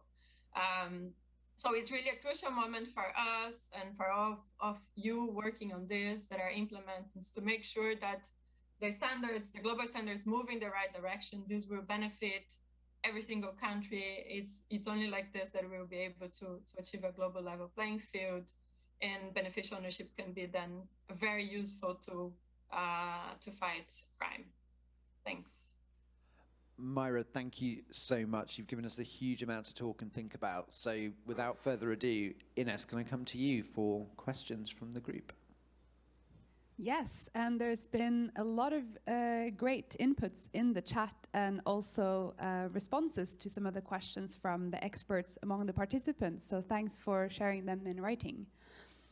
So perhaps we can start with contribution from Dr. Orji from EITI, who is someone who has been leading a lot of work in Nigeria on establishing a beneficial ownership register for extractives companies. Would you like to come in, Dr. Orji, to share a bit about your experience? Yeah, thank you very much, Ines, and colleagues. Good afternoon from Abuja. It's been a very robust conference, and I would like to thank my colleague from the Corporate Affairs Commission, A.G. Abubakar, who has already laid a very solid foundation on the kind of job we're doing. My addition is just to say that the work that the CSC is currently doing began from the foundation that the Nigeria EITI had laid. In this direction. As previous speakers in the first session of this conference had said, there was a directive from a kind of a guideline by the EITI globally for all EITI implementing countries to publish, to have develop a framework, a roadmap for EITI implementation in their various countries as far back as 2017. And that directive was that all implementing countries should be able to begin to collect data on EITI implementation, on BO implementation in their various reports. Nigeria EITI complied with that directive, and by 2016, we had raised working with the Corporate Affairs Commission for the amendment of the law, like Abubakar had earlier highlighted. In 2019, we established a BO portal, which is now very, very robust and working. In fact, we currently have a lot of data on the BO portal that NITI had established in our various reports.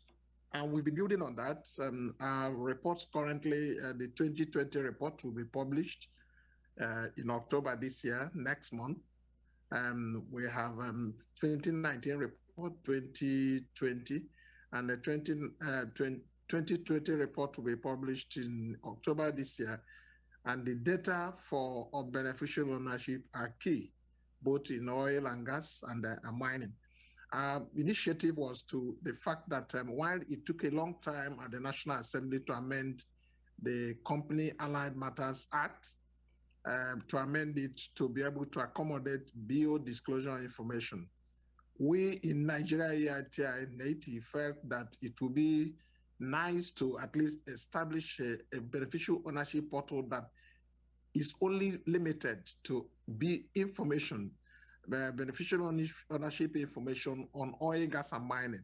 And currently, we are in good standing, and we are waiting for the national BO register, which the Corporate Affairs Commission under Abubakar is expected to launch any moment from now. We are waiting to merge the beneficial ownership register portal on the extractive industry to that larger national register.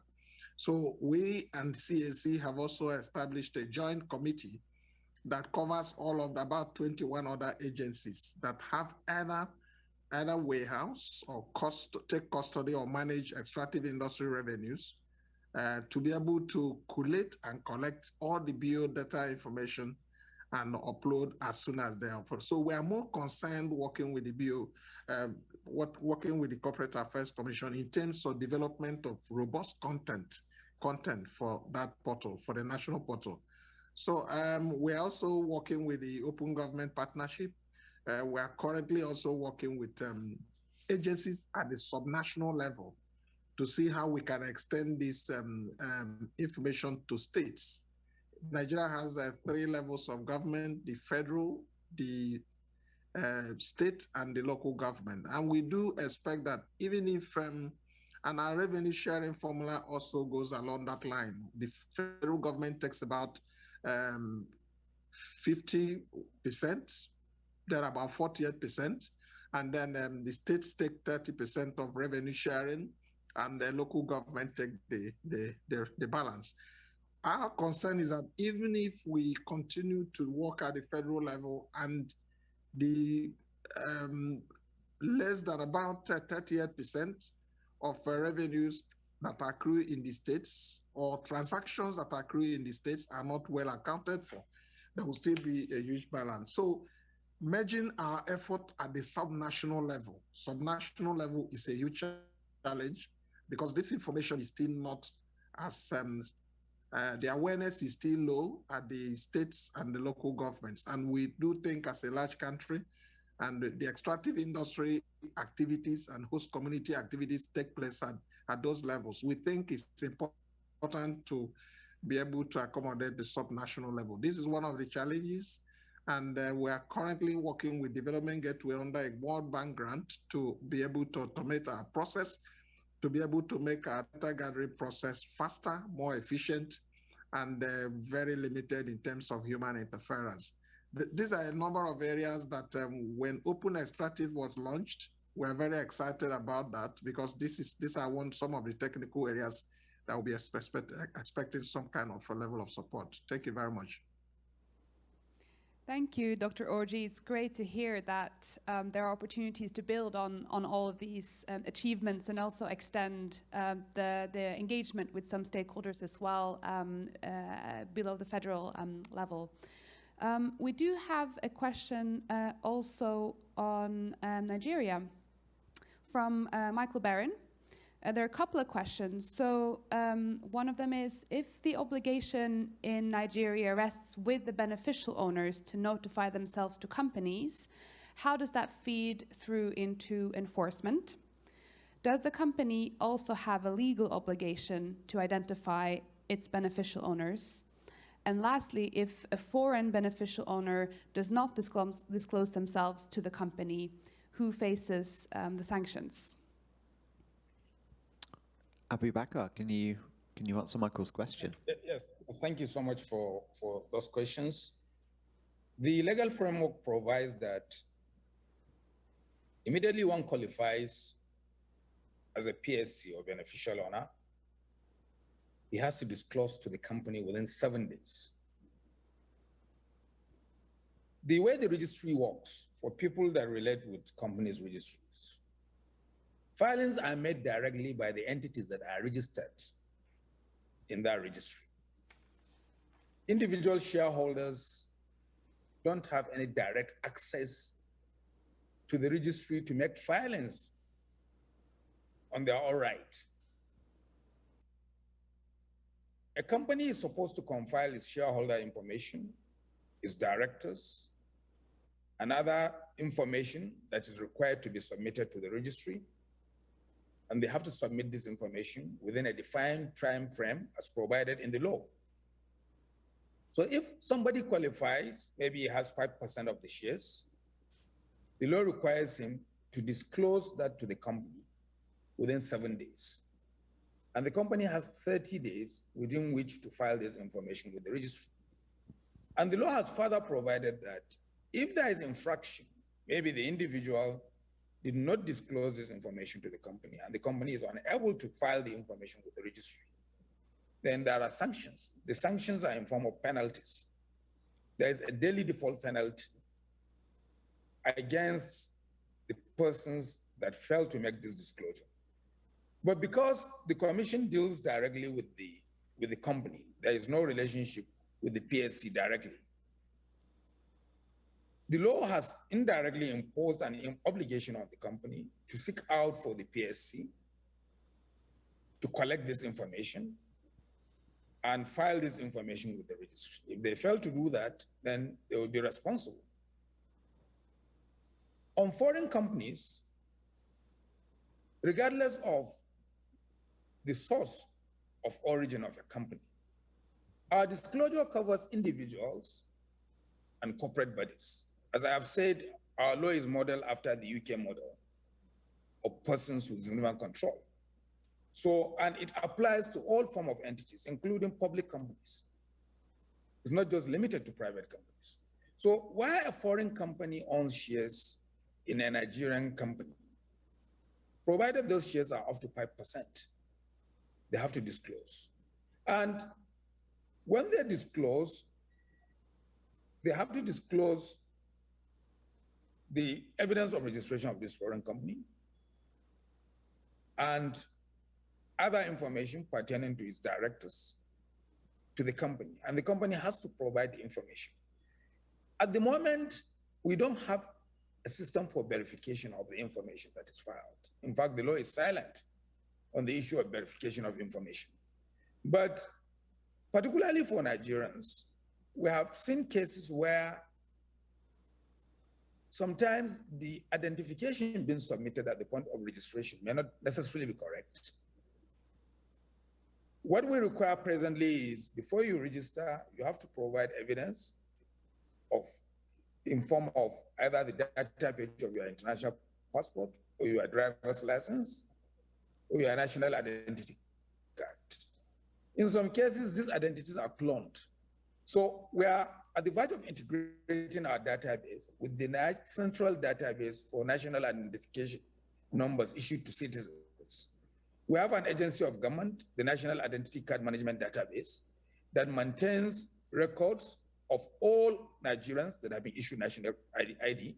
They use biometrics before issuing, they capture the biometrics. So what we are going to do is to integrate such that at the point of registration, you provide us with your data, with your national ID number, and we validate. The system will automatically validate from the National Identity Card database. It will bring out your name, your details, your address that you actually submitted at the point of getting the ID. At present, other agencies like banks, like all the telecommunication companies, before they issue you any SIM card, they validate this information from the National ID database. And they have to match your biometrics with what obtains in the national ID.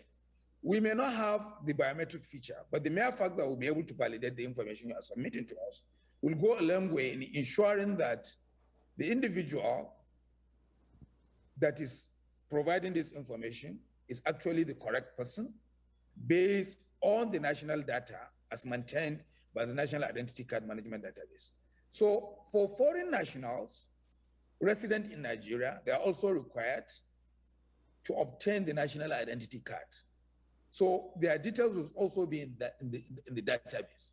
But for non-Nigerians resident outside Nigeria, will continue to rely on the information they are providing, the database of their passport, as notarized. We don't have mandatory requirement for notarization of means of identification, but we intend to introduce that so that before we accept any form of identification from anybody resident outside of Nigeria, the document must be notarized by a notary public in the country of its residence. So this will minimize these cases. And by the time we are able to link our register with the open ownership database and other global registers, it will make it easier to validate this information. I don't know if my responses have addressed some of the concerns raised in that question. Thank you so much. Abubakar, thank you. I think they did, and I'm really glad you've mentioned so many of the really exciting data linkages that are happening in Nigeria and the work that you're doing to make use of existing data sets. It's great to hear about. And I think we have one more question from the floor, and I would ask both those people responding to it from the panel to give us sort of a couple of minutes on that, because I want to come back to all of you for a final question. So Ines, over to you. Thank you. I see Mfon Gabriel from Policy Alert has patiently kept their hand up. So please unmute yourself and come in.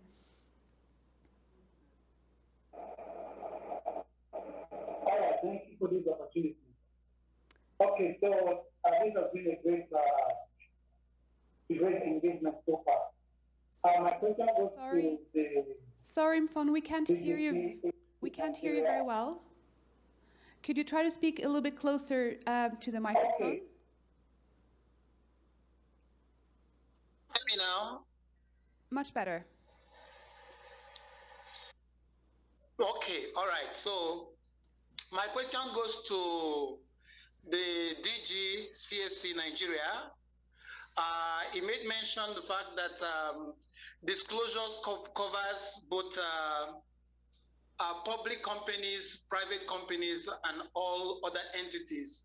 But the KAMA Act of 2020 seems to suggest that disclosures are only meant for public companies, and that is clearly captured in section 120 subsection 1 of the KAMA law. So I would want a clarification on that, to know where and how other entities are captured aside from public companies. Thank you.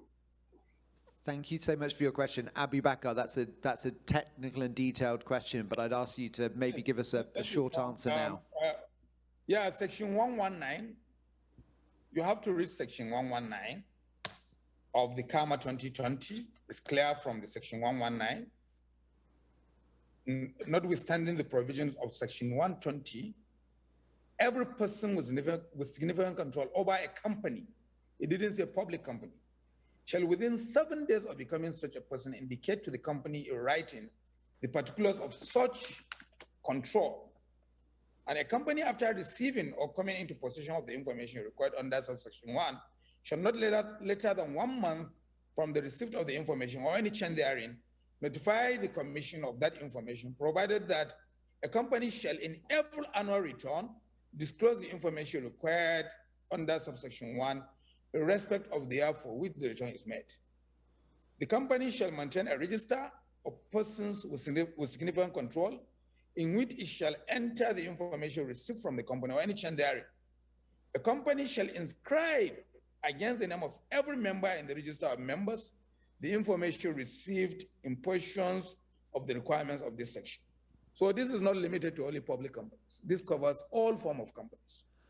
Abu Bakr, thank you very, very much. So we have around 10 minutes left, and what I want to do is come back to our esteemed panel in reverse order this time and ask you a final question, and also invite you to kind of respond to any of the discussion that's happened with the floor as well. So in that reverse order, Myra, I'm going to come to you first, and here's my question for you.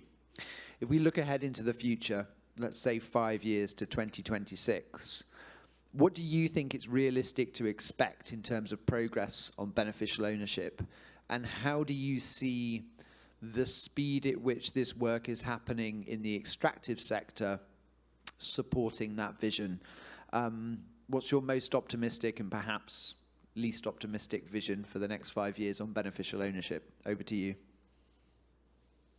Thanks, Tom. Yeah, I like to see myself as an optimist. So let's go with an optimistic one.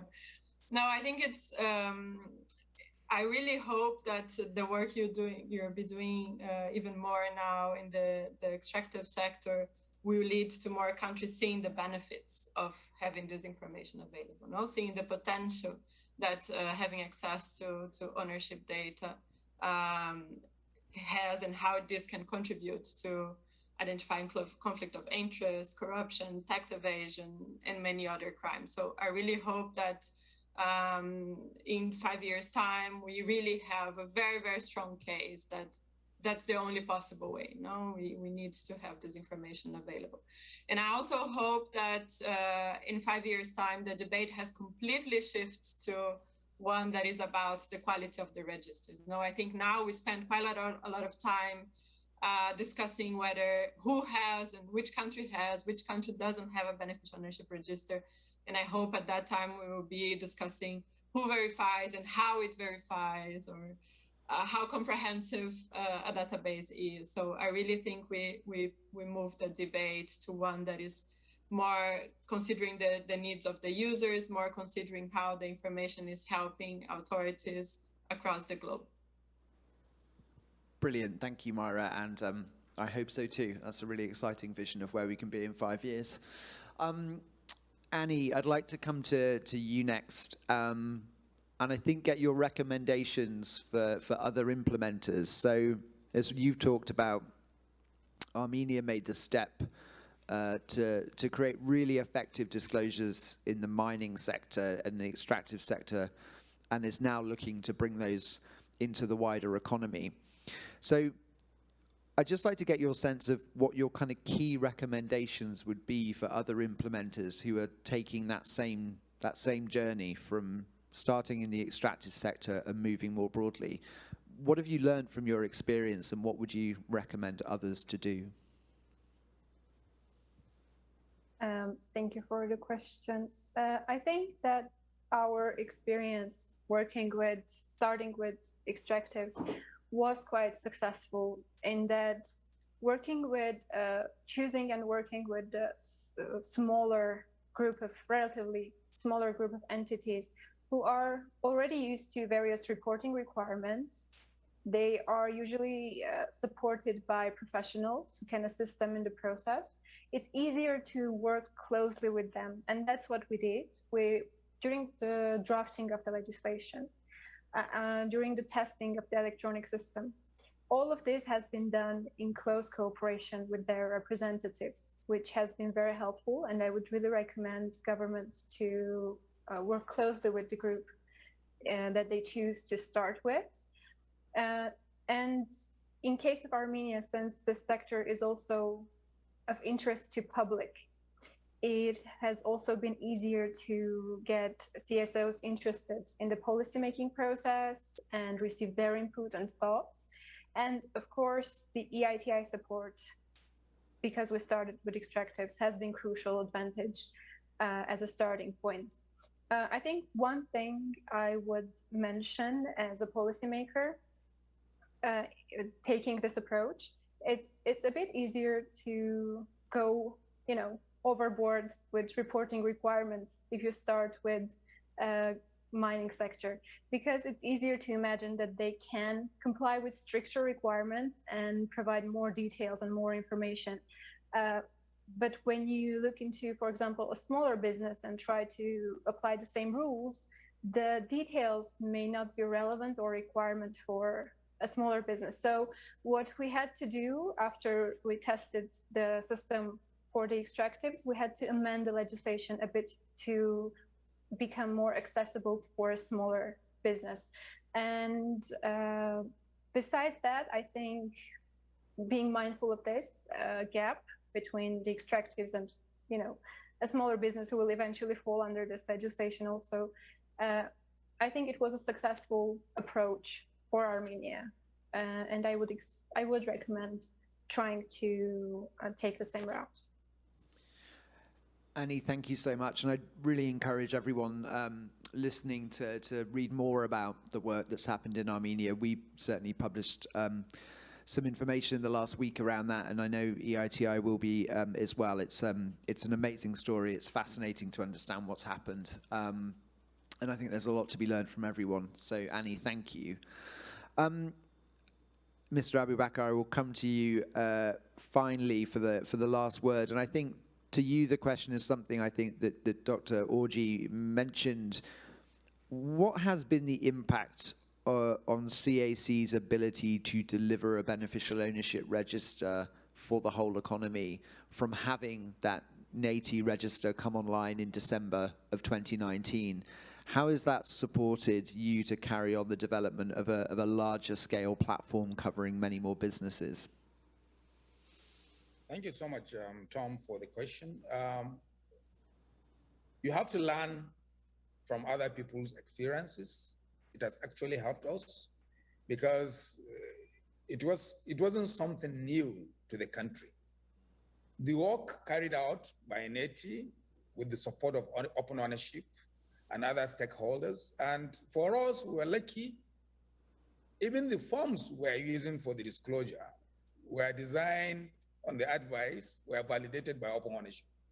So it was very easy for us to hear from stakeholders. We were already prepared for this before the law was even passed. But where we have the greatest challenge is the technology aspect. The vendors were doing something that is completely new. And when they started before we started engaging Open Ownership. The application was built to a level, it was at the verge of the deployment of the application that we had to bring in Open Ownership to look at it. And at the end, we're able to start something at a scale that is reasonably acceptable to the country from 3rd January. It's still work in progress, as I have said, because we are still working. The grant from the World Bank will go a long way in ensuring that we have one of the best registers globally that will meet the expectation of all stakeholders, that can be linked with other global registers to support the global anti-corruption initiatives. So this is where we are. EITI has been our very close partner right from the onset. The platform of open government partnership has been has provided a forum for all stakeholders to come together to design this framework. Because initially, we are thinking about 25% disclosure threshold, consistent with the UK model. But at the OGP meetings, the extractive sector was concerned that 25% was too large. And if you insist on 25%, a lot of those that are supposed to disclose will escape the net. So as a country, we now decided to settle for a lower threshold of 5%. And this has actually helped to address the concern of the extractive sector. So it's still a work in progress, and we'll continue to count on the support of all stakeholders. But as I've said, we want to have one of the best registers that is available to all stakeholders, to the civil society, to the global community. We want this to be a tool in our drive to kill corruption in Nigeria. Thank you so much. Abubakar, thank you. It's always fascinating to hear about your work, and look forward to seeing it progressing over the next few months. And with that, that brings us to an end for this session. Thank you to all of our panelists, Annie, Myra, and Abubakar. It's been wonderful to hear about the practical work that you've been doing in your countries, and Myra, as ever, for bringing your expertise to the table. We hugely appreciate it. And thanks to all of you online as well for your questions and your participation. We're delighted to have you here.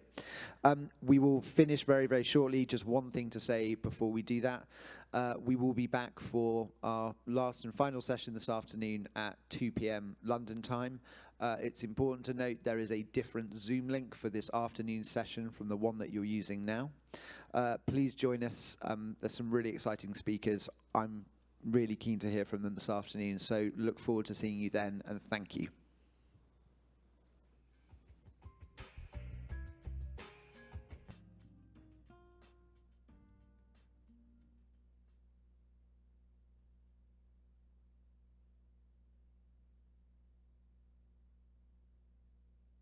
Hello and welcome back, or welcome if you're in the US like I am and just joining.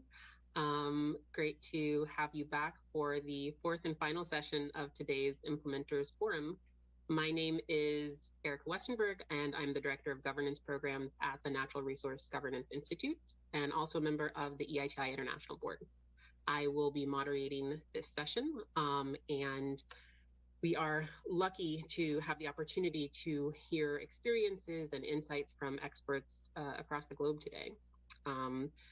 We have with us right now Alexander Pomashnikov, who is Chief Business Development Officer at UControl, a Ukrainian company that uses data systems help businesses avoid financial risks, and to help journalists and public activists conduct investigations. He previously worked in the investment sphere at Touchstone Capital Fund and as CEO of Gifted People. We also have Andres Hernandez, who's Executive Director at Transparency for Colombia. He's been a professor at Universidad Externado de Colombia, working on transparency and the fight against corruption, and was previously regional coordinator for the Americas at the Transparency International Secretariat in Berlin. We are hoping to potentially have a few other panelists who might be a little bit later in joining us, and if they come in, we will introduce them at that time. But a big welcome to Alexandra and Andres now. I am especially pleased to be moderating this particular session and to hear the panelists' perspectives, because I think this session focuses on one of the most pivotal parts of the global campaign for beneficial ownership transparency, and that is how beneficial ownership data is actually used. Yesterday and today, we've been talking about how the disclosure of beneficial ownership information is the first critical piece of the puzzle, but only one piece of that puzzle. And it's how governments and companies and oversight actors use disclosed beneficial ownership information that really determine whether or not these efforts stand a real chance of reducing corruption and illicit financial flows. So it's extremely important, the focus of this session. And at NRGI, we've spent a lot of time exploring the data use piece of this puzzle, reviewing dozens of corruption cases, providing technical assistance to government ministries, engaging with extractives companies on their due diligence policies. And based on that experience, and to provide a bit of framing context for this discussion, I just want to quickly share three things that our analysis has indicated are essential in terms of using beneficial ownership information to address corruption risks. The first is the need for both governments and companies to draw what I call red lines. This means establishing rules on what types of beneficial ownership linkages are considered problematic and will be prohibited or problematic because they present unacceptable self-dealing or conflict of interest or tax evasion risks. For governments, this can mean establishing laws that prohibit government officials that have decision-making influence in the sector from holding beneficial ownership stakes in extractive companies. On the company side, this can mean establishing and ideally publishing policies on certain beneficial ownership linkages that they won't accept in their business dealings. These aren't always easy lines to draw, but it can start with the most obvious restrictions, things like entities that refuse to report their beneficial ownership information, and entities whose beneficial owners include an official with influence over the business in question. The key here, I think, is that beneficial owners are not inherently problematic. It's only when certain beneficial ownership linkages cross a line of ethical or commercial best practices that they become problematic. But what we've found is that we need higher standards and stronger boundaries on what those red lines are.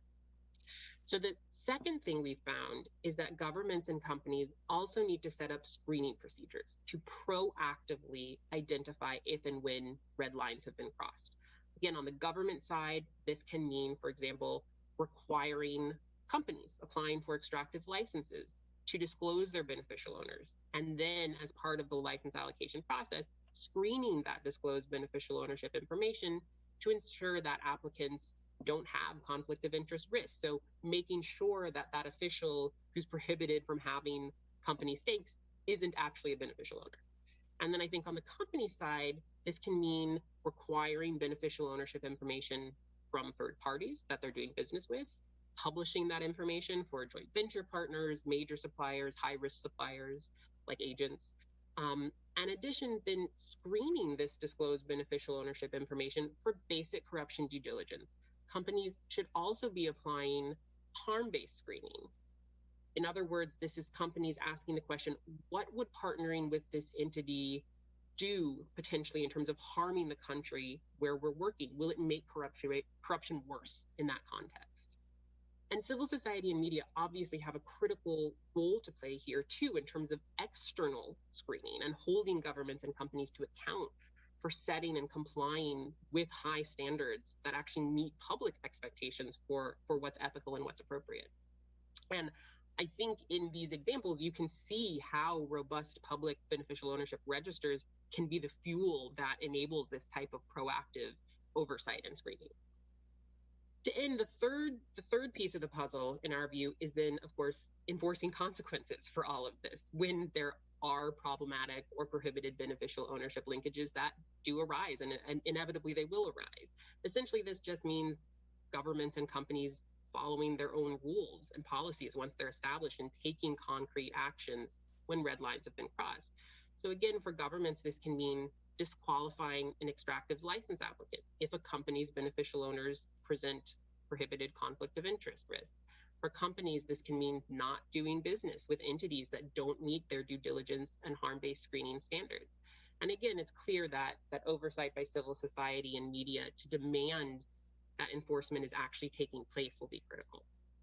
And what we found is that some countries already have pieces of this puzzle in place, but with some key gaps that are holding them back. We reviewed 50 mining and oil laws and found that nearly half of countries had a prohibition on certain government officials having beneficial ownership stakes in companies applying for extractive licenses, but none of the countries had screening processes in place to check whether or not the license applications violated these prohibitions that existed.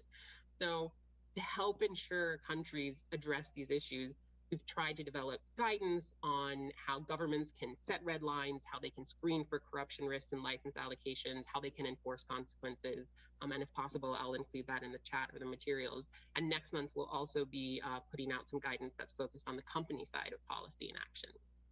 But I want to turn it now with that kind of framing and some of our assessment on this data use question. I want to turn it over to our panel for their perspectives on the data use landscape.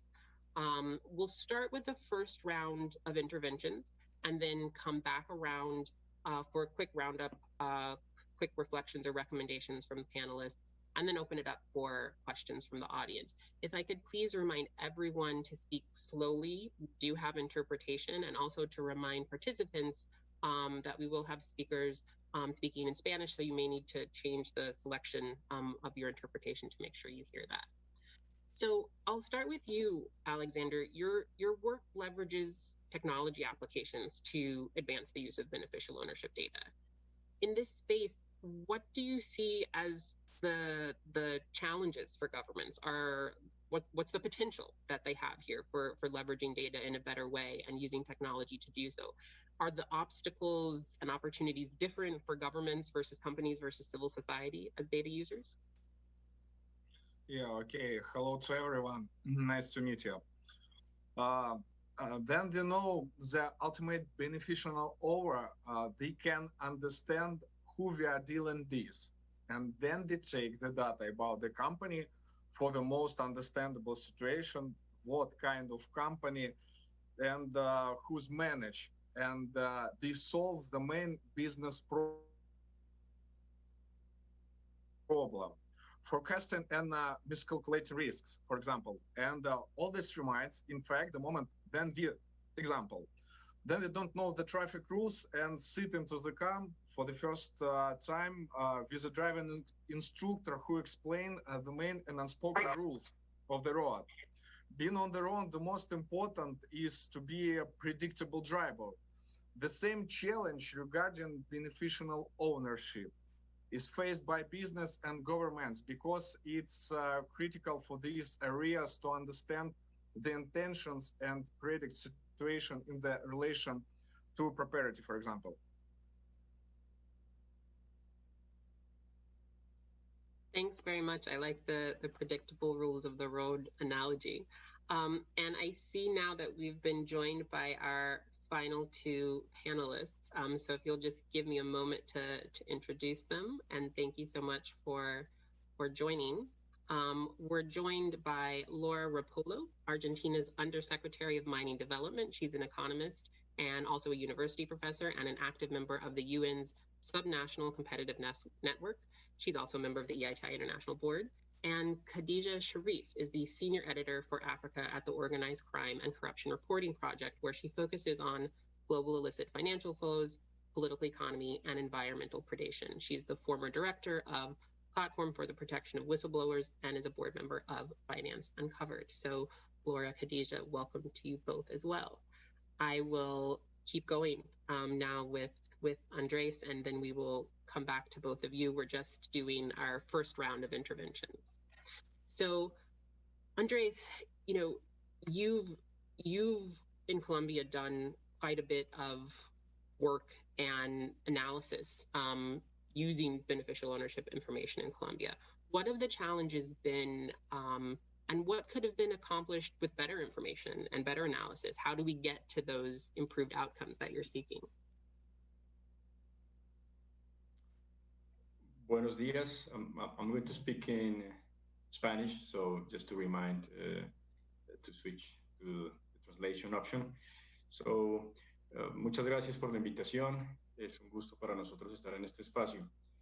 Respondiendo a la pregunta que planteas, en Colombia, la discusión alrededor de beneficiarios finales no ha sido tan desarrollada. Beneficial ownership hasn't been very well developed to date. We need to hold a much broader public debate, despite the fact that ILAW from 2019 created a registry, a sole public registry. No, it's not public.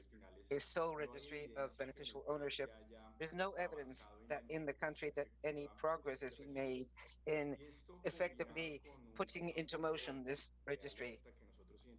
This is an alert which we have identified in working with the companies.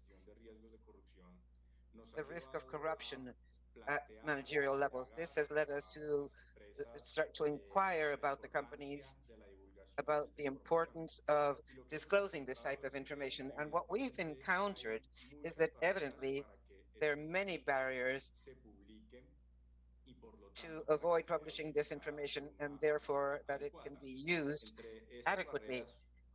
Among some of the barriers we have on the one side, the non-implementation of the existing legislation, but then on the other hand, as concerns the companies, there are fears. They fear publishing sensitive information because of security risks, and there are also hurdles because some of the parent companies belonging to the oil and gas and mining sectors that have certain limitations with regard to divulging this type of information. So the weakest point is a lack of a much deeper understanding about the benefits that this type of information may bring. What we have discovered, and with this I'm going to conclude my intervention, we have this data about the beneficial owners of a company, and this could really be helpful. As you said, Erica, in your introduction, on the one hand, it will greatly help much more effective processes concerning due diligence, and then controlling public institutions, preventions with regard to eventual risks of money laundering, terrorism, corruption in general. But then it would also be important so civil society would be able to support generating prevention alerts about these types of events, especially when we talk about public funds that are being collected by companies whose beneficial owners are difficult to really know. We don't know who they are. Thanks so much, Andres. Important challenges that I think we hear all too frequently from stakeholders trying to use this information. Khadija, thanks so much for joining. If I can turn to you now. Journalists, like civil society actors, have played such a powerful role in using beneficial ownership information to shed light on corruption cases, to create momentum for reform. Can I get your perspectives on journalist use of beneficial ownership data in investigations? Are there challenges to be addressed or areas of even further opportunity to explore? Thank you so much for having us and for the important work that you do.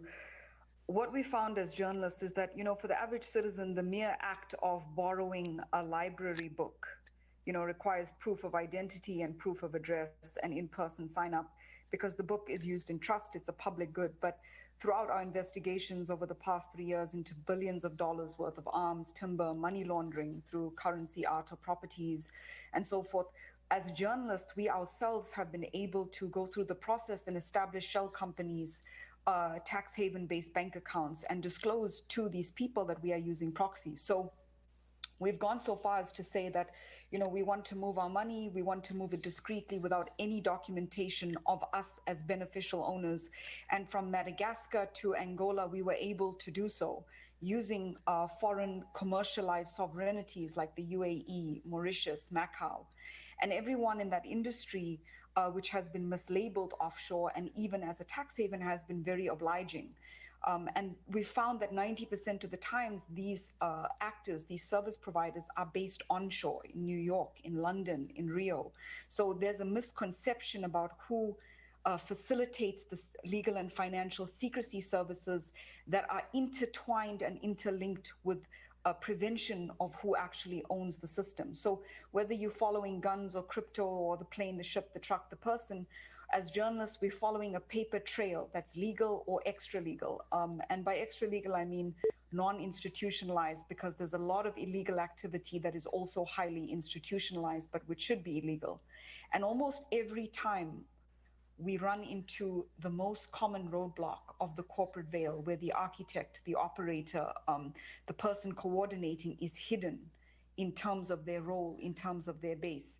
And it's often interlinked with the other issues, you know, profit shifting and banking secrecy. So this was the case for the Beirut port explosion that involved Mozambican elites who supplied the ammonium nitrate, for the vast arms that is pushing the conflict in Mozambique's Cabo Delgado area, massive supply of Russian weapons to Africa, or even South Africa's state capture, which in July this year nearly saw an entire province burned to the ground. So all of this is possible because of secretive ownership. And those who provide the veil work by outsourcing and layering different sovereignties, some of which are tax havens, but others are normal regimes because they want to legitimize certain things.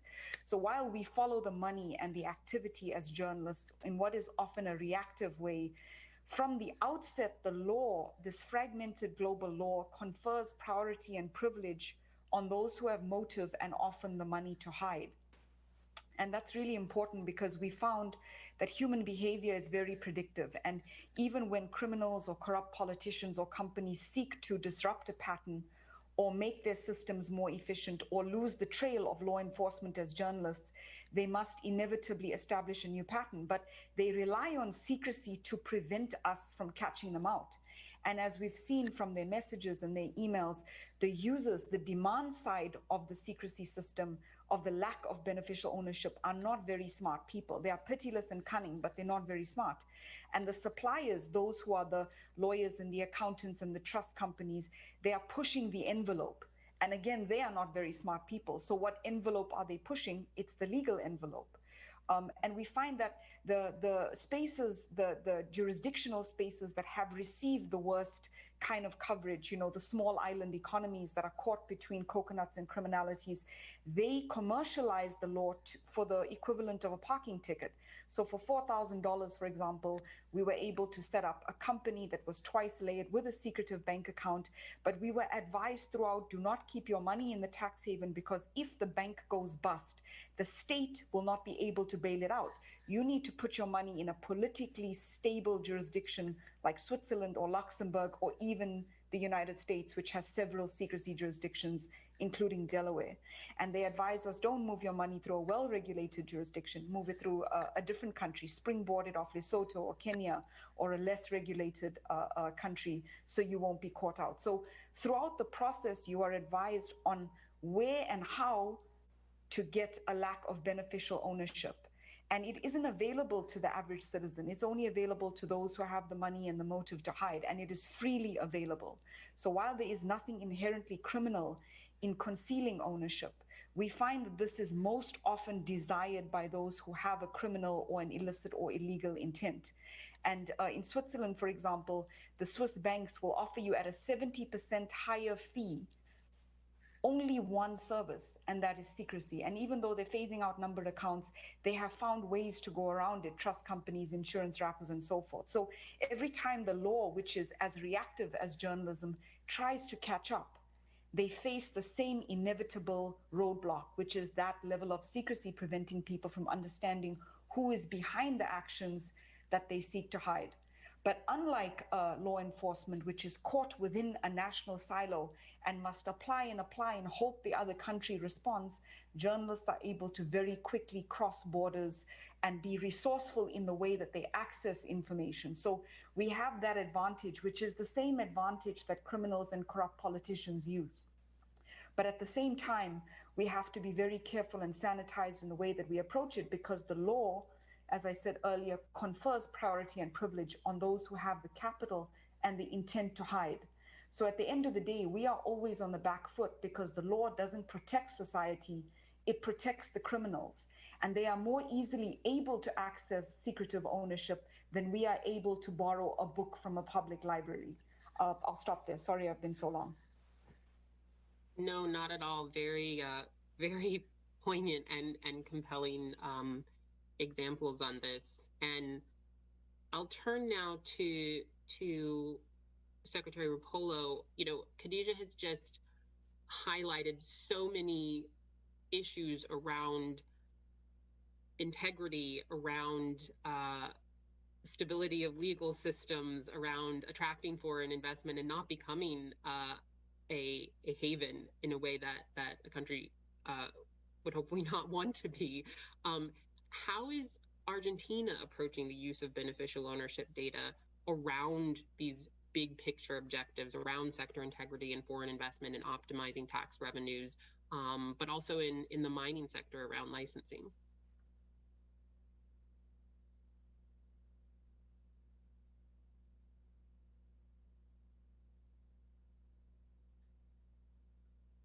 Hola a todos.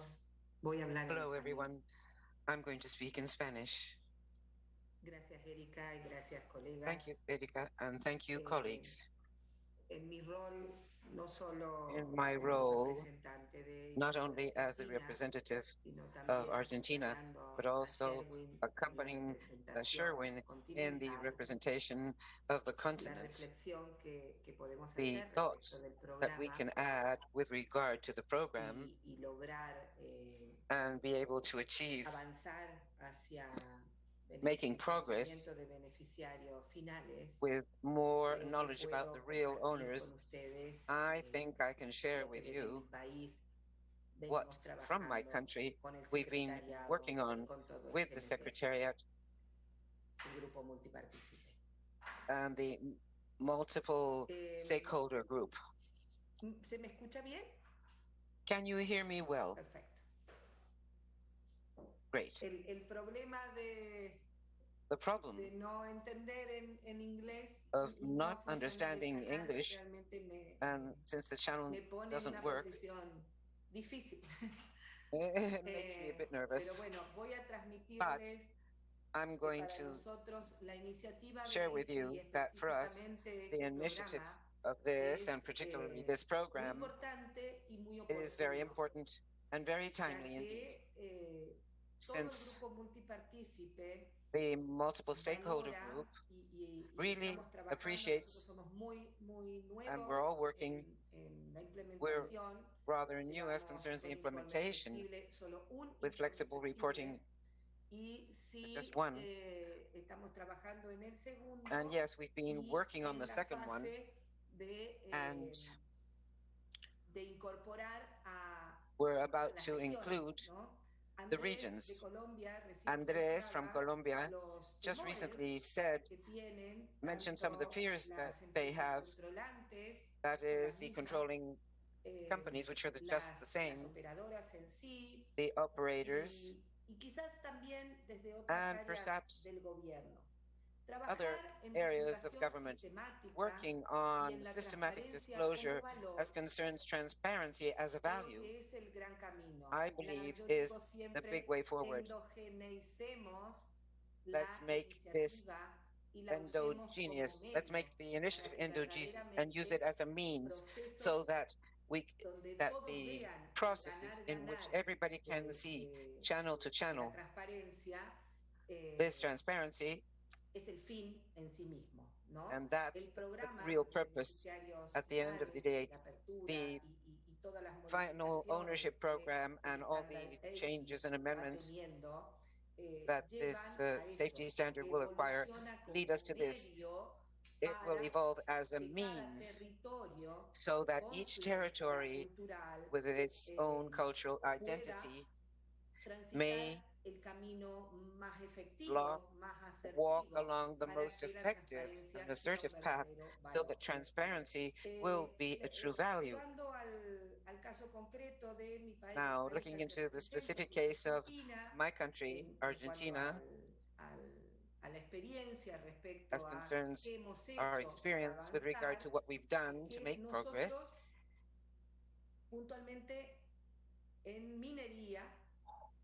as concerns mining, there were asymmetries with regard to the energy. This was more or less a year ago, as concerns how many companies were there. Now we see that 80% of the companies can measure the standard, and we've been working with the provincial mining authorities, because we are a federal country. So we work very closely with the provinces. So the information system really is out there in the provinces. We have registries that are not very thorough as you have them in oil and gas. And in these 20 months we've been in office, from the Ministry of Productive Development, which the mining secretary belongs to, we've worked very firmly in open data and also building a federal system for mining information directly fed by provincial authorities. And what we've achieved is a document. We've been working on a document to put information, since the system started from scratch, taking the EITI standard. And therefore, one of the fields that we need to have in the system is real beneficial owners. We have the same fears that Andres mentioned, but we need to take step by step and provide the institutional context and the pragmatic concept. If there is a system that it is measuring a base that can be read for the EITI report. Argentina is very thankful, and this is one of the specific axes of the program here in the country, and therefore this is the nice part, that when a global initiative aligns with strategic objectives of a government, and EITI a nivel de grupos multipartícipes, que le empieza a dar músculo, que más allá del color político, that beyond whatever political party they belong to, this is already a value for the ecosystem, and therefore this is what I wanted to share with you. It's not an easy job to do. We do it day by day. We have to create public and private institutionality and, well, motivate those who are listening to us to adopt the standard as a bar of measurement or as a tool, as a means, so that No sé si he sido clara, si no quedo a disposición para más preguntas.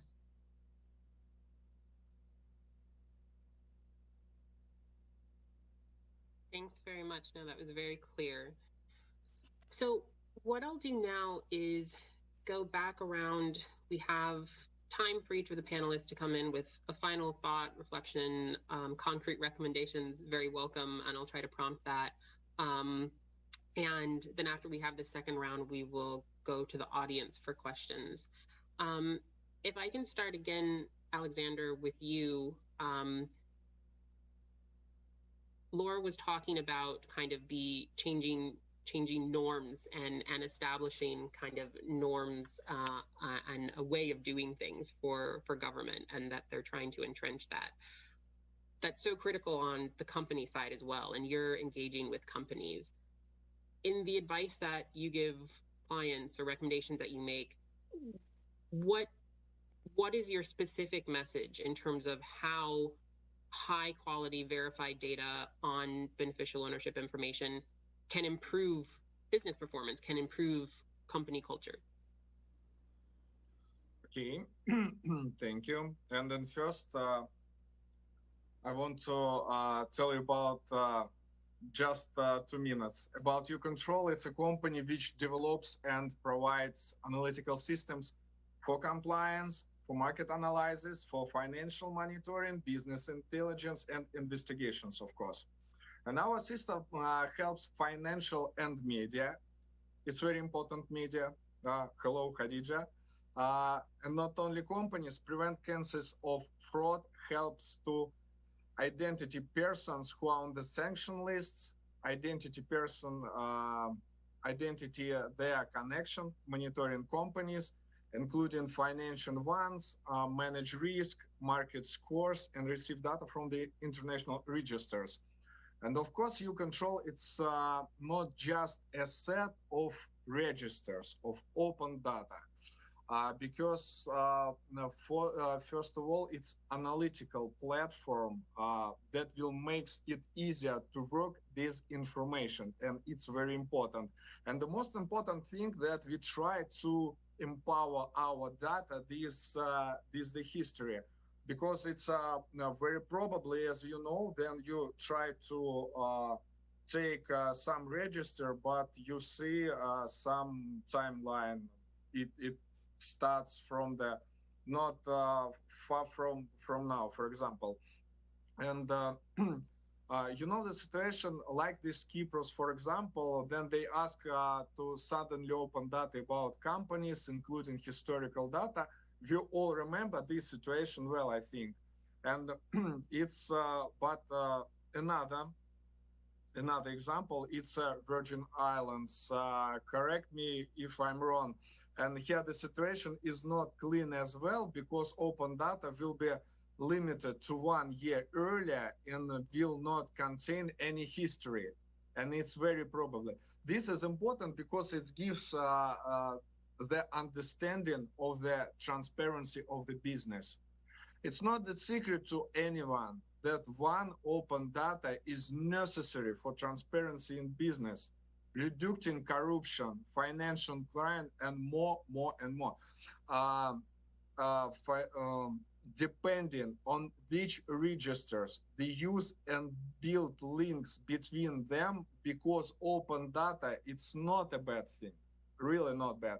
But you have and need to understand using example of country like the Ukraine, because Ukraine, as you know, is one of the first countries in the world with most large open data.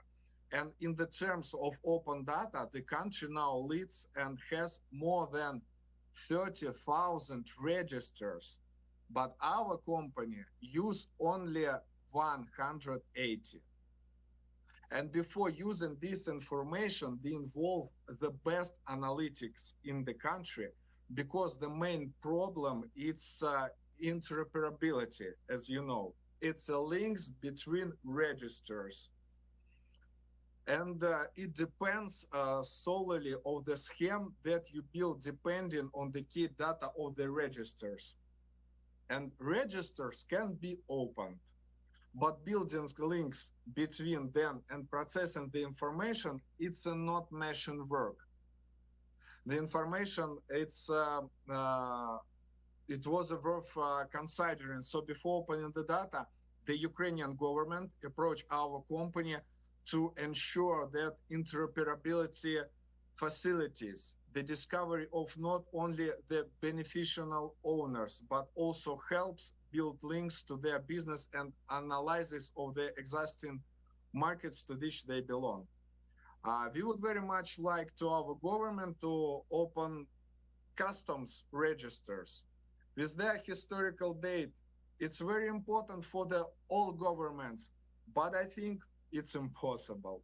Why it's impossible? I think you know just a little bit information about the Ukraine and the plans Ukraine to go to NATO, but it's impossible because we have some big experience in the corruption, for example. But for now, our legal experts are the only fighting in the courts and lobbying endlessly for this initiation.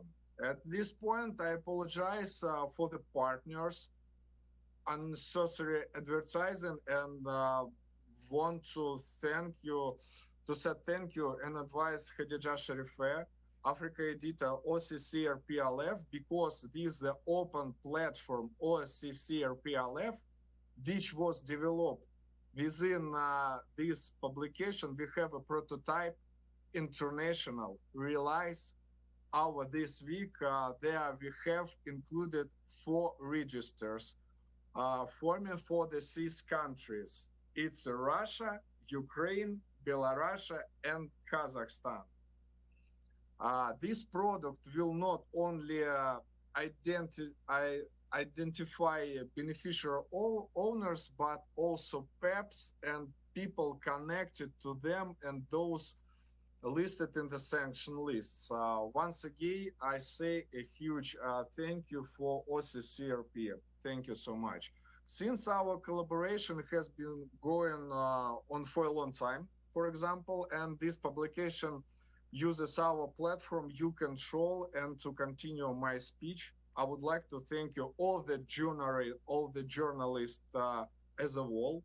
Open data is also extremely important to these people because their expertise allows us to open the eyes of ordinary citizens to what has happened locally. Moreover, I grew up in Russia in the 90s, and I must pay tribute to those journalists who died as a result of investigation, but by publication denouncing corruptions. I think we all remember all these terrible stories. And finally, on the issue of beneficial ownership, I can add to following: many country representatives are likely to be consulted about which registers to open first, which second, what to do the next. Without false modesty, we have been very fortunately to be all together here because today both you control Open Society Organization and OCCRP have the proper tools and expertise to open up data for specific proposals. Thank you so much. Thanks so much, Alexander. Andres, if I can turn to you now, what's just been outlined is the challenge of having too much data. 30,000 registers is a lot. The point about interoperability is obviously an important one. Programs like the Opening Extractives programs deal with the data side, with developing data standards that will help with harmonization.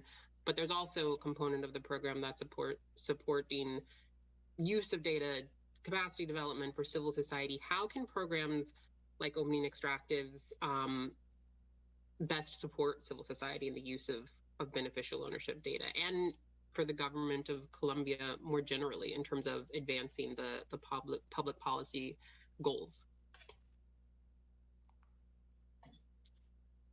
Yo creo que en primer lugar hay una necesidad muy grande de seguir generando sensibilización pública sobre la importancia de este tema.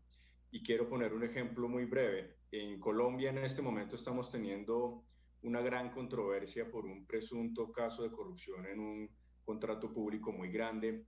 Y dentro de la controversia, al parecer, hay un elemento que lleva a plantear que el beneficiario de una empresa, de la estructura empresarial que se ganó un contrato público, es una persona que ya había sido condenada por actos de corrupción.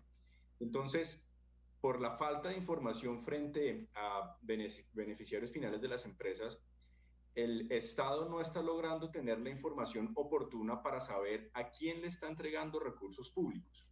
Y entonces esto me lleva a plantear, más allá del escándalo, la necesidad de seguir fortaleciendo el debate público y la comprensión pública sobre esta herramienta tan importante. Pero luego, en segundo lugar, siguiendo lo que estaban planteando antes, hay un reto muy grande y algo en lo cual también desde este programa nos podrían ayudar bastante son estos retos informáticos, esos retos tecnológicos y de datos, ¿no? Nosotros en Transparencia por Colombia hemos trabajado con Big Data, sets de datos muy grandes, y encontramos en muchos casos no solamente el problema de interoperabilidad de plataformas. El Estado tiene muchas plataformas, pero varias de ellas no hablan entre sí. Pero por otro lado tenemos el problema de la calidad de los datos.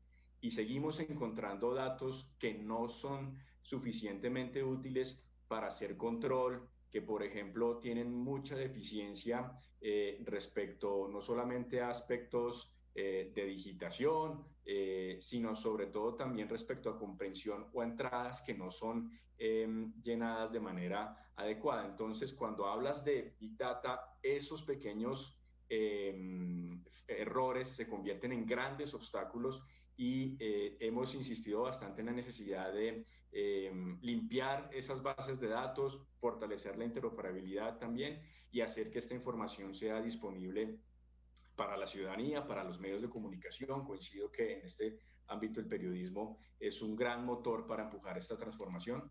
Pero finalmente hay un par de aspectos adicionales en los cuales también consideramos que podríamos tener un gran beneficio desde el programa, y es seguir impulsando los instrumentos legales para que este reporte de beneficiarios finales sea realmente una realidad, que haya un mandato legal claro frente a qué es lo que deben cumplir las empresas. Por ejemplo, en lo que nosotros encontramos, la mayoría de empresas del sector oil, gas y minería en Colombia que reportan información sobre beneficiarios finales son empresas de Sudamérica. Curiosamente, las empresas de Canadá, Estados Unidos, de otros países, son las que están rechazando más la divulgación de esta información. Entonces, el marco legislativo hay que fortalecerlo y hay que dejarlo muy claro para todos los actores involucrados en este proceso.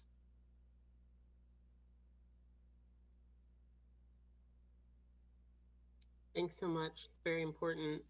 Khadija, if I can come to you now, both Alexander and Andres have mentioned various things that would make beneficial ownership data more useful to various accountability actors, including the media. Things like cleaning up the data, things like making the data more reliable. And that seems really clear. Are there other things from your perspective as a journalist that would help make the work that you do easier, stronger? Examples from your experience that where there are gaps that could be addressed. And I see you're sharing your screen, I think, which is very exciting. Yes, thank you. I just wanted to share a practical example of what we're talking about, because, you know, if we go into theory, there's so many things that can be advocated for or against. But once you really dig into the cracks of the legal privileges that are conferred from countries that are renowned as tax havens or secrecy jurisdictions, but also from those that are not, you can see how dangerous it is. So this is a Bank of Portugal, the Portuguese Central Bank's part of their confidential audit report. We were looking at how almost $1 billion had left Angola through banks that were based in Angola, but which had shell conduits in Cape Verde, shell banks in Cape Verde, as well as branches in Portugal as a springboard into Europe. And the reason we're using this example is because there is an idea of corruption on the part of elites or criminals as low-hanging fruit, money in a suitcase, you know, very explicitly and endemically primitive or vulgar. But in reality, these are very sophisticated mechanisms that they use that are performed at the highest level. So in this document, you can see a shareholding summary of something called Banco de Negocios Internacional, And the Bank of Portugal had this. You can see the Dos Santos children, two generals, Mario Palhares owning 45%. He's the former central bank governor of Angola. And the reason that we're showing this is because in one of the stories that we did, we were able to show $550 million based on 2 confidential audit reports by Portuguese regulators and the Bank of Portugal. And it showed how several Angolan banks with branches in Portugal and shell banks in Cape Verde laundered money as shareholders and as clients of the bank. So the European Banking Commission and a host of other European and national laws did not envision a situation where the shareholders of the banks rather than the clients alone, and especially in a context where there was a corporate veil, were laundering money out of Angola, one of the world's poorest countries, repurposing Sonangol, the oil company, as a financial vault, so to speak. So in this particular situation, you see high-level elites, you see the military, you see the kids and the associates of people who are presidents and vice presidents. And you also see one of Angola's richest men, Leopoldino de Nascimento. These are people who are partners to Swiss trader Trafigura and so forth. So these are people who control the levers of the economy, using Portugal as a springboard. They learned their lesson back in 1998 when they were trying to launder money out from a bank that they own, BAI, into HSBC correspondent bank accounts. Eventually, the US government caught up with them and said they had been using it as a money laundering vehicle, as effectively a credit card system. So Vicente, who was then at the head of Sonangol and later to become the vice president, he repurposed the oil company, 70 different corporate arms on 4 different continents, and they established multiple different banks owned in Angola, with branches in the European Union, including Switzerland, Luxembourg, but especially Portugal, which was going through a financial crisis, and using Cape Verde. So you see the same colonial history being enacted, that same route, this time the flow of funds in reverse by those who are undermining their own people, undermining their own nation. The key people involved, of course, were also the people who had the power to institutionalize illicit and corrupt activity. So because they removed this activity from the public sector into the private sector they were intended to regulate, there was no oversight in Angola. And in Portugal, the Bank of Portugal and all of its various authorities were highly corrupt and turned a blind eye to it. So what we were able to see is not only did they move money through bad loans, false invoices, shareholding structures, but because these banks were privately listed, they internally imputed a value for shareholding. For example, one bank in 2017 was worth about $150 million. They each got about $40 million worth of shareholding paid for by Sonangol at no cost. So there's multiple ways of laundering money where there is a lack of beneficial ownership that is disclosed, not just in tax havens, but in countries that are perceived to be normal and well regulated. And the law did not envision the way in which corruption and corruptivity takes place, such as by owning investment banks, casinos, the shareholdings of banks in their own backyard. So it's very important for us to start looking deeper and understanding how beneficial ownership really affects the whole landscape, not only the users, but as the people who are on the supply side and as the people who formulate the laws through which society is governed. As long as those cracks and escape routes and contradictions are available, they will take advantage of it. And by being able to regulate how the law is understood and determined and executed, they become exempt and suspended above the societies they are ostensibly meant to govern. So I'll stop there, but you can see basically the Bank of Portugal knew exactly what was happening, and they allowed it to happen because of the vast billions flowing into Portugal, which then propped up that ailing economy. So there was collusion on the part of 2 corrupt governments, not just one. And that's why we need the bigger picture through beneficial ownership disclosure. Thank you. Thank you so much, Khadija. Such a powerful example around many elements, especially the actual paucity of standards that exist and the kind of cross-country element and cross-jurisdiction and cross-sectoral element of this as well. If I can turn now to Laura for any final remarks.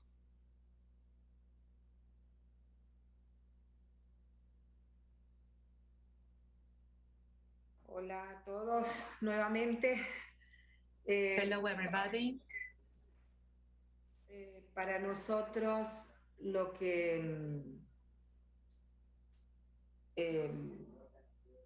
lo que podemos aportar respecto de que este programa le beneficia al país. También estaba pensando en términos de las iniciativas en general de Argentina, de transparencia, el programa de datos abiertos del Estado y, como les comentaba recién, este nuevo sistema que estamos implementando, el Sistema Federal de Información Minera, lo están haciendo interoperable con los sistemas de la Agencia Federal de Ingresos Públicos, con el registro de empresas del Ministerio de Desarrollo Productivo, intervinculado a las provincias, a los sistemas de las provincias, tiene un nombre, se llama Sistema de Gestión de Trámites. Digamos, es la implementación del programa permite, asimilable a todo proceso de norma de calidad, lo veo yo, en el cual permite nacer sano. Obliga a que a lo mejor algunos otros programas que siempre están declarados en las programáticas y se dejan para un mejor momento, porque la situación no lo permite y demás, hace de poner en agenda a este tema. Vuelvo a repetir lo mismo que dije en mi intervención anterior, el programa y el estándar EITI es una excusa bien entendida, es un buen medio para llevar adelante grandes programas que siempre o por presupuesto o por presiones o por algo no se terminan de conformar. Creo que podríamos, el momento en el que estamos es de implementación. La pandemia, dentro de las cosas positivas que podemos sacar o oportunas, es que llevó al 100% de digitalización de todos los servicios y prestaciones y por lo tanto de esa manera la divulgación sistemática, la puesta en operatividad de los sistemas se aceleró. Así que creo que es oportuno, bienvenido el programa y creo que esto va a ayudar también a que haya información simple, clara, directa y hasta el origen, se conozca realmente dónde están los beneficiarios finales de los negocios en industrias de base extractiva y permitirá diálogos, así sea desde los disensos en los territorios, que aumentará, entiendo yo, la licencia social o pondrá sobre la mesa asimetrías, inconsistencias o temas a tratar. Creo que acá dejo el mensaje por mi país y creo que para todo el continente también, bueno, Andrés recién lo planteaba por el caso de Colombia y es similar lo que nos sucede en el resto de los países implementadores de la iniciativa. Muchas gracias. Thanks very much. I think we have a minute or two for maybe one or two questions, if there are any. And Ines, you'll let me know if folks from the audience want to come in. Great. Thank you so much. And thank you also for everyone for giving feedback in the chat around some of the technical challenges with having 4 languages going on at the same time. So thanks for that. We do have a hand up. Dr. Orji, would you like to come in?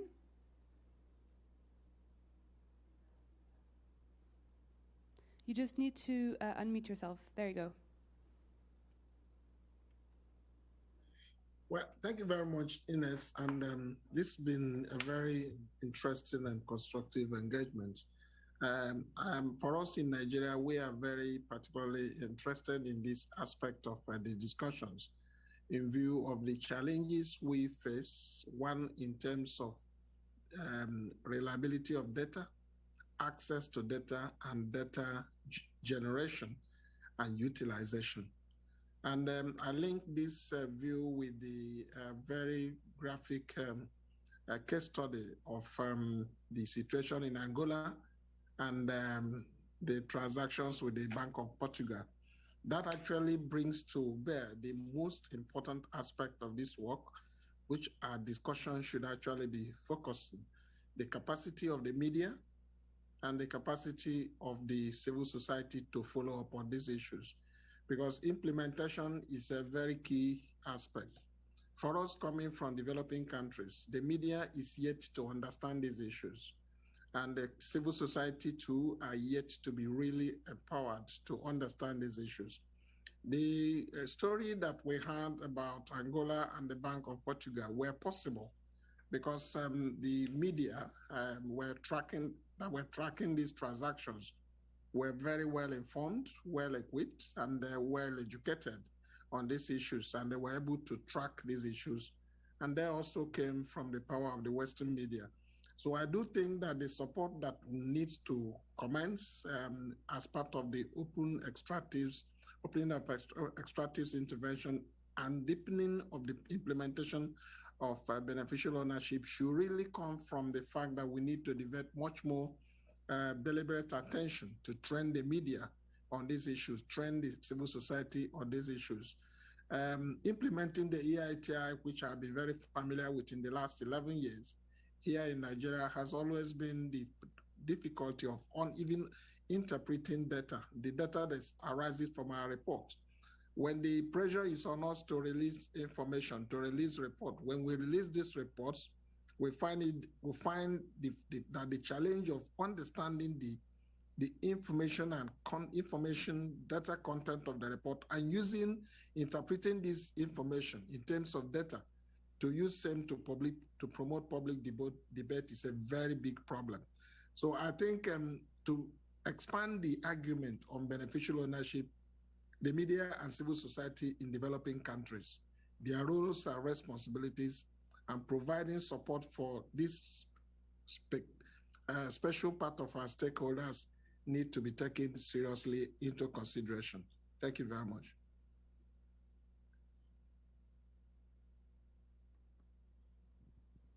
Thank you, Dr. Orji. There is one more hand up. I see we're running out of time.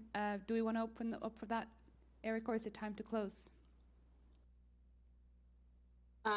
I guess we can take one question if there's just one, and we'll try to keep it quick. Michael Boadi, do you want to be quick and sneak in a final question, please? It's both a contribution and a question at the same time. I think that part of the challenges that we may face looking at beneficial ownership disclosure framework is also because we're looking at it in isolation, most of our countries.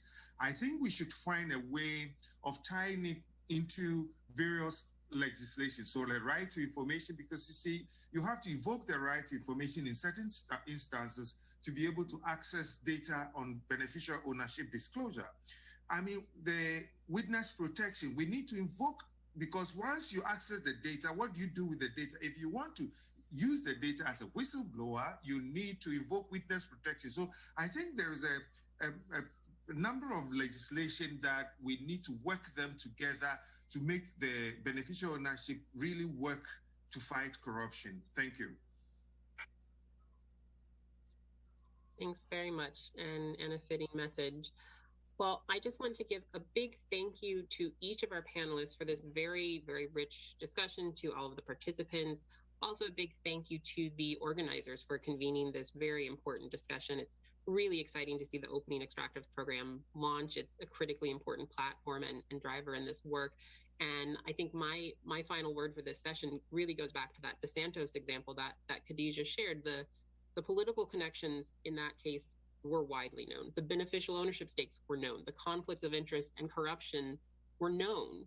Yet these individuals could still gain valuable interest. They could still access banks and move money around the world. It wasn't a lack of disclosure. It wasn't a lack of information. It was a failure by government and companies to maintain and enforce high ethical standards around prohibiting problematic ownership stakes, around screening for those stakes, around enforcing actions around those stakes, so that conflicted individuals can't gain access to lucrative resources. It was a failure to draw what should have been a really clear red line. So I'll kind of end where I began on that note, and hope that alongside, as a complement and partner to the push for disclosure of beneficial ownership information, the use of that information and the foundation that we need of high ethical standards by both government and company around what's acceptable and not acceptable is a key part of this puzzle. Many thanks.